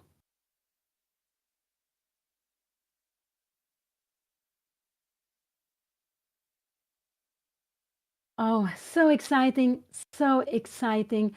Oh, wow, what will he play? No, I think he will go back knight a5. I think this is what he will go. If he goes here, he can also try this knight a6. and rook d7. Oh, I don't know. This is not such a good way of trying king e4. And we will just grab the pawns here. No, you cannot do that. This is not the way of playing. So the best way for him is keep on going, is to repeat one more time. He's down to 141. He played rook d4, and now Anna can take on a3. He played rook d4. Will Anna take on a3? I think she will take on a3. This rook and gaming is no problem at all. I think absolutely she will take on a3. This is what she should do also. She should take the pawn on a3. Will she do that? I do hope she will take on a3. This is absolutely very fine to be playing, to take on a3. And we will have, will she play that? Oh, so exciting. She's down to 20 seconds, but take on a3. She is grabbing one of these 2 pawns. She is grabbing one of these 2 pawns, and they, with 1 pawn, there is absolutely no problem. Will she take on a3? And she took on a3. She took one of these big pawns. We will see b5 maybe coming, but b5, we will just come here. We will just go back, rook c5. If you're coming here now, we can even go rook b5. You're taking here. We give a check here, take. And if you go rook here, we are just one in time. We are just in time to, we actually have this move also, but we are just in time to play, and we have this check kicking away the king, and we are just getting here, and this is just a completely draw. So let's go back. She played, we will absolutely see b5 here on the board. We will absolutely see b5 on the board. And b5, bishop c5, could that be, that is also b5. You can even go rook c5 here now, but b6 looks a little bit scary now. It looks a little bit scary here now, but we have bishop c1 here. No, we don't have, we have some tricks here now. Now something, we have knight a5. This is getting very, very scary. This is getting a little bit scary. We have rook c4 here now, and we have bishop d2. What is happening? And this is actually a draw, but you will have to defend this with the bishop again. So b5 will absolutely be played here. I'm sure we will see b5 on the board. You're threatening, and I think Anna will go rook c8. Is b5, is rook c8 a problem to play here now? I don't think so. No, rook c8 is absolutely not a problem. And we will see king check here now, and Anna should just go with the king to d8, and then everything is fine. This is, so b5 was played. Oh, it's still so exciting. It's still so exciting. Anna can go rook c5, but I prefer actually, she can also go bishop c5 if she wants to. This is also absolutely fine to go bishop c5, and after rook here now, she can just go rook c5, and this is absolutely fine to be playing. So let's see what Anna will play. Bishop c5 is absolutely a good move to be played, and there is no problem at all for Anna. So let's see what she's playing. She has played, what did she play? She played rook c5. This is absolutely fine to be played. Now, rook c5 is maybe the best move to be played. So after b6 now, after b6, Anna has rook b5. She has rook b5, and this is absolutely fine. She has rook behind the pawn. Remember, this is the best. The rook c5 is a very good move to be played. Rook b5 is a very good move to be played. And what will he do? I think we will see a check here now. I think he wants to give a check here now. b6, rook b5. He can also go some knight d6 move. Can knight d6 be a move to be played here now? No, we have a check, and we will actually just grab it. No, you don't want to play that. So this you don't want. He has played something. What did he go? He played b6, rook b5. And I think he will go, I think he will give a check here now, maybe. He can go rook f4 if he goes, and then Anna can go bishop c5. After rook f4, can we go bishop c5? I think this should be fine also, because after rook f5, we have a check here, and in the end, we just will take the pawn. So here we have the position. Anna has the rook behind the pawn. This is very important to have the rook behind the pawn. And if her opponent will play, I don't know really what her opponent will play here now. It could be that her opponent will go, maybe her opponent will play like this. But then Anna can just go anything if she wants to. She can also come here. I'm just wondering, rook d5, how this will be in the end. This will be, she can go bishop e3. She can just go king e6 if she wants to, and everything is a draw, but it just defeated. So what did he do? I don't see what he played. He played rook take f4. Now I just like bishop c5, just to go bishop c5, and just to go bishop c5, just to go after the pawn. I think that is the easiest way to play bishop c5, and we go after the pawn. So let's see, and I think here we see the move on the board. Bishop c5 was played. There is only one little poor pawn on the only one pawn on the board. And it's going to grab the pawn, and then there is no problem.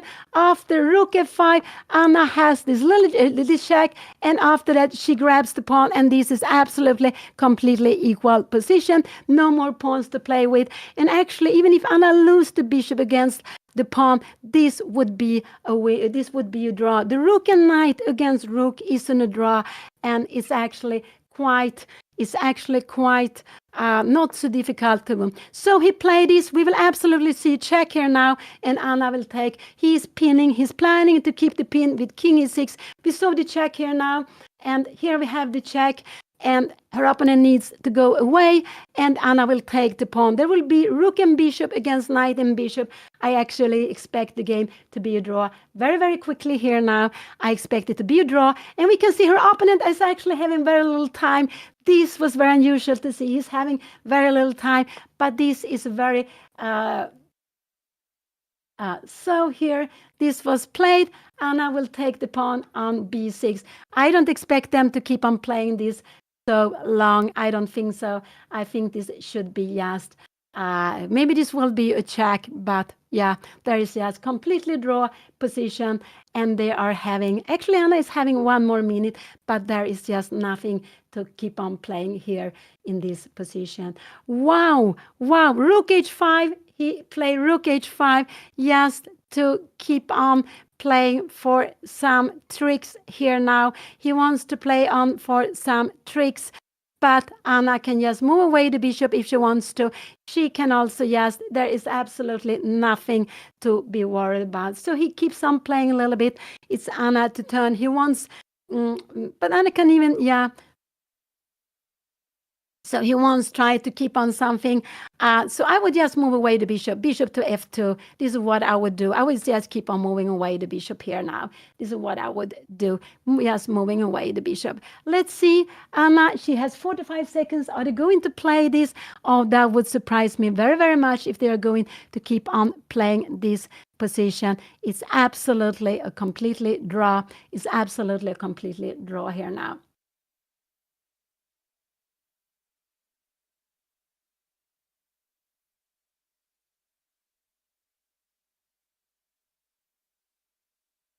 Bishop f2, that was a good move. Just away with the bishop. Just away with the bishop. Just to keep it away. Just...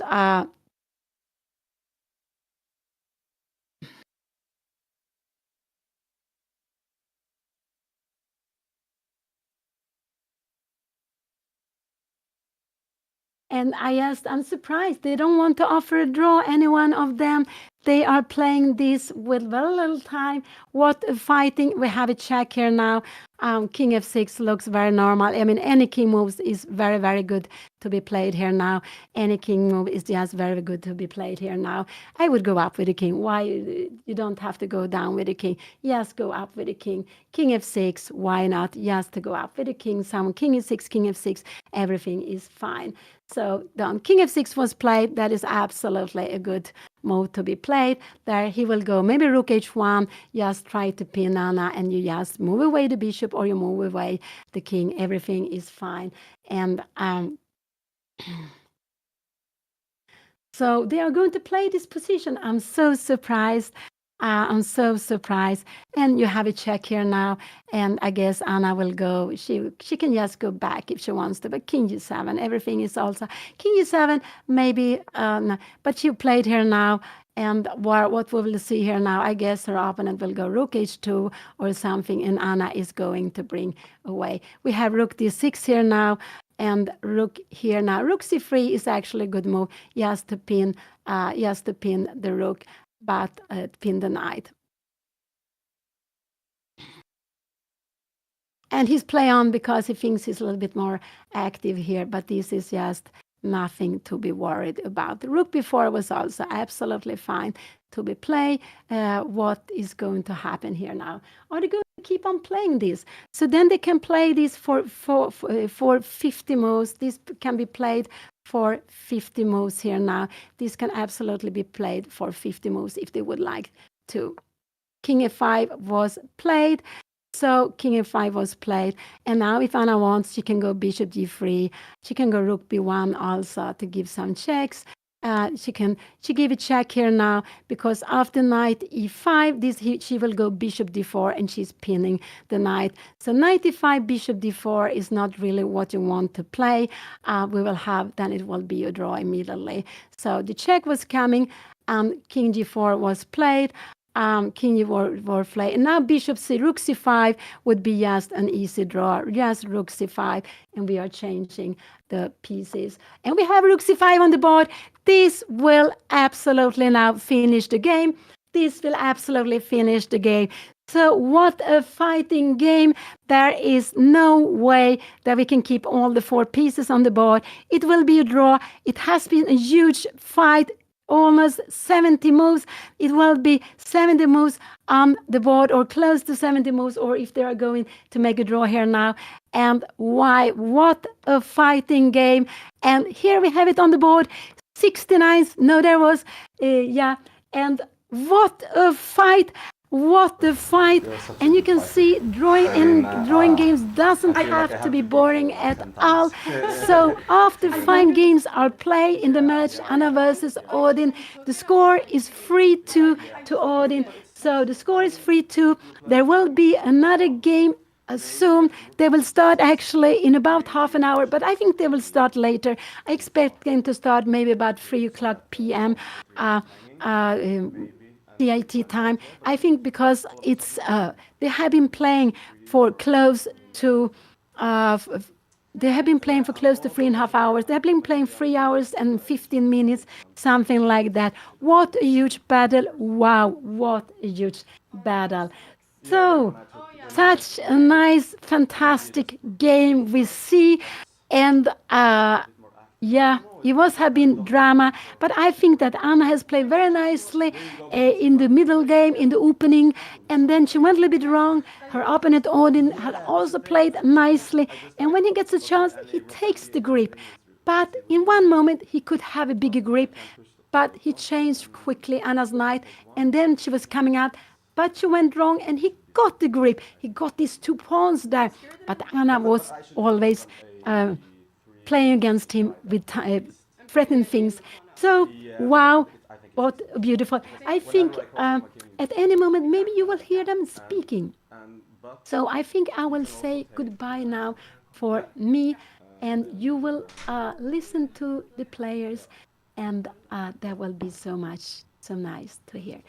So I will say thank you for now, and I think they will come. Maybe we wait a little bit here, but they will be with you at any moment here now. Again, very interesting game. I think maybe bishop h4 was a mistake, because I think rook e8, and I have some problems. If I play bishop g2 or bishop d3, I have some problems with bishop a5 coming. No. So rook e8 followed by rook c8. That's the thing. So you take on c4. If you go bishop g2, because I guess I was worried about bishop g2, but I go rook c8 then. Yes, I think that. But then I got worried about you doubling your rooks with h1. Yeah, but that's what I'm aiming for. Because that gave me trauma from the It's such a similar position. And what gave me trauma is that my king. I almost played king b1, but then I think no, I'm not going to get mated in some endgame. So I just found like, okay, king d1 is where the king belongs. We were both coming back from previous games with us. But maybe if I take an a3, you go for the rook ending, right? Because I can get knight and rook.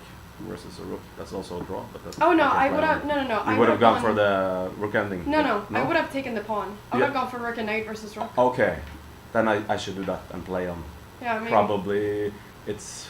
But I think it's a kinda- draw, right? Yeah, it's a draw, but maybe on increment, maybe it's possible to win. I don't know. Yeah, I should have tried that. But because Ah, honestly, that's so stupid. I should have tried it. I lost. I played against a guy. I tried to claim a draw, but I lost with the rook and rook against rook and knight. really. So I just Mm. I thought that that's draw, but I didn't think it through because it's okay. It's a lot easier than rook and bishop, but it should be. It's something to play on at least. I should have done it. I don't know what happened in my head. I was thinking I was going to keep the pawn, but I'm not. I'm not ever keeping the pawn there. Yeah, because my king is so close. Yeah. Luckily. Yeah. But But- maybe it's easier to play the rook ending, but it's also risky. But your h5 was really interesting there. Yes. Yeah, I think that was cool. It was a really nice move. And at first I was like, yeah. Because if I don't know what to play, and I was thinking if I should go I wanted g5. to take on d4, but it's just like fantasy stuff. Oh, you wanted It's to not. take It's never working. I don't have my pieces covered. Oh, yeah, Like yeah. just exchange sacrifice and. But I wanted to maybe go g5. That's what I was calculating. Yeah, I saw that. I almost went in the confession booth and said g5 would be an awesome move. So much fun, like all the pawns are Yeah, yeah. hanging. So I thought about g5, but then I thought you just take my f5 pawn, Yeah, right? Or what do you do I here? have to take an f5. I think. Yeah. And then It's a mess. It's a mess. It's a mess. It's a mess. It's a mess. But really it wasn't. difficult to play. It was a mess in the game as well. I mean, it's so like edgy because if I can't take those pawns, I'm just losing. And if I win those pawns, I'm winning. You're winning. Yeah. So it's just like I have to calculate. It was really close. Like you had some bishop f6 or bishop a5, and it's like It's very it's, sharp. Yeah, it's very sharp. Even bishop and your c3. h5 was also good. I think. I thought at some point your knight moves. I have bishop c3. Yeah, that's Like the thing. if, Yeah, and then that's the takes problem. b2. Yeah, and also I have to calculate all these king endings. That's also winning for me, like king c3, king b4, Yeah, it's, just in time. But not if I take an h5, then it's losing, of course. Yeah. It's But it's such a sharp position. yeah, It's, yeah, it is. I'm never gonna play it again. I'm too tired of playing that. But you're really tough. Yeah, you're playing like usually. Yeah, when I meet people low rated, when I get a good position, they usually collapse somehow. But you're not. I'm trying. Yeah, Thank you. yeah. It's stressful though. Like Yeah, it is. It is. Always, playing in a always. worse position. In a worse position. with But you play, increments. like Magnus said, also like you play very good with when you're low on time. Did he say that? Yeah. Oh. And I think so too. It's not advantage for me like having more time, just because I think you're playing good. I think maybe I stop overthinking then. Maybe I just play on intuition Yeah, then I instead think of so, yeah. overthinking so I think much. so. Yeah. Okay. Oh. Final game. Yeah, final game. I should have gone for that rook and knight, of course. Okay, it's objectively draw, but suddenly, like, Anything can happen. of anything course. can happen. We would have played on for a long time. Yeah. I should have done it. I mean, oh, come on. But I was kind of afraid that you just go into the rook ending. I thought it was just draw, because how can I move my king? Oh. Maybe that's the easier draw. Maybe that's what I should go for. Yeah, I actually. think so. How can I get my king across without you getting your king across like that? Yeah. It'd be fun to see with the machine. Yeah, because your king is so far. Both Yeah. our kings are. I was scared. Yeah, no. But every time you cross the king, Yeah, I think it's so. going to. But it's tricky with the. Rookie games are always tricky Yeah. somehow. Even if it's the first even if thing it's you like learn. yeah. It's like. It should be simple, but it's not. No.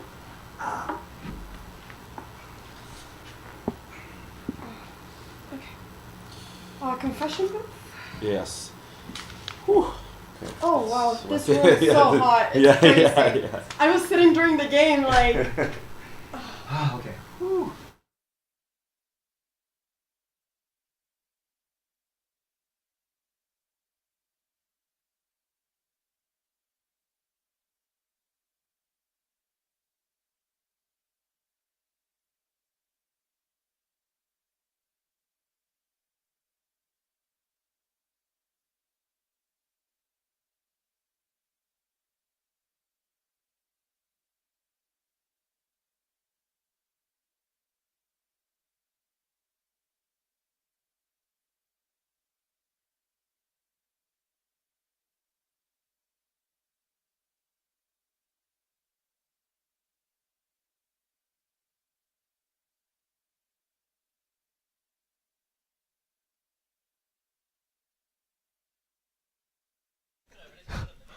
Okay, I was just told that we played at 97 point in accuracy, both of us. What? Someone said most accurate game so far, and I was like, my emotions have been everywhere throughout this game. Like, how has this been so accurate? That is crazy. We almost played a perfect game. That is crazy. Wow. Yeah, I mean, I felt like I was doing fine, and then all of a sudden I lost. I completely blundered my b3 pawn. Like, I knew he was going to take the first pawn, but then I just completely blundered the second, and then I just thought, what am I going to do? But I try to make it as tricky for him as possible, but it's always so hard to play on for so long when you're defending. Like, it's a lot easier to play an attack than what it is to defend, because I knew that I make one inaccuracy and I lose the game, and not only do I lose the game, I lose the match. Like, if I lost this game, I lost the match. So, yeah, it was just, my heart rate is like going so fast. But I'm just really happy that I was able to save the draw. I don't really know where everything started going so wrong for me. Like, after this match, I'm just never going to be scared of being in a losing position again, because I feel like in every single game, I have a worse position, and for 2 hours, I fight on with 2 minutes on the clock. Like, that has been what has happened every single game, and I'm managing to survive. Like, I am fighting well, but, like, can I please just have a good position in the last game?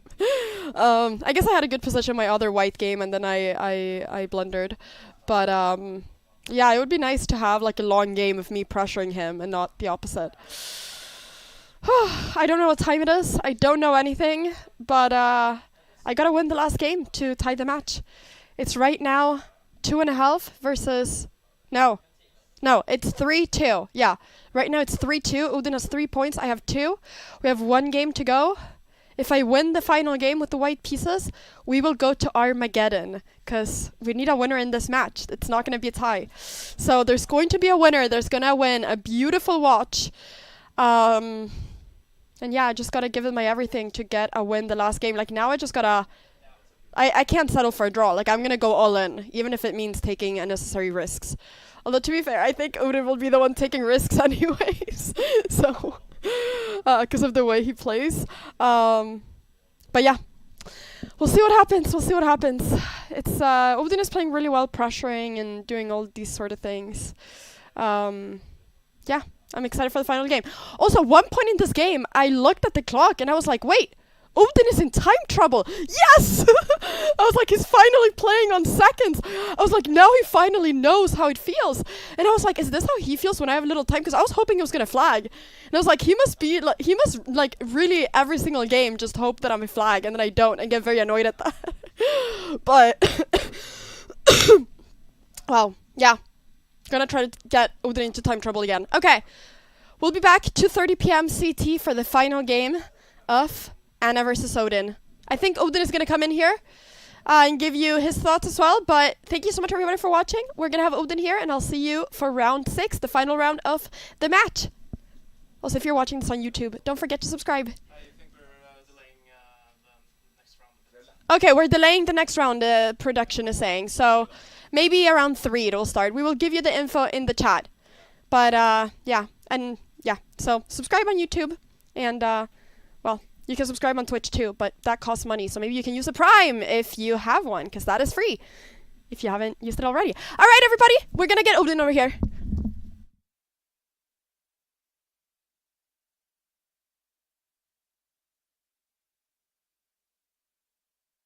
Oh, wow. Yeah, what can I say? I think that's probably the best game we played so far. Quite level. I was actually worst at some stage. Uh, yeah, I feel that I'm pressuring, but it's not easy. She's one tough cookie. I mean, it's so hard playing against her. I just have had many great positions, and then I can't seem to get the ball in the net. And but she's playing fighting chess, I believe. Okay. I just need a draw to win the Fonduran watch. But yeah, I think I'm not gonna play on a draw. I'll try to play good moves, and hopefully I can finish in style and win with black. That's what I'm gonna try to do. And if I manage to lose, we will get an Armagedon. Okay, I think we're starting back in, at 3. See you then.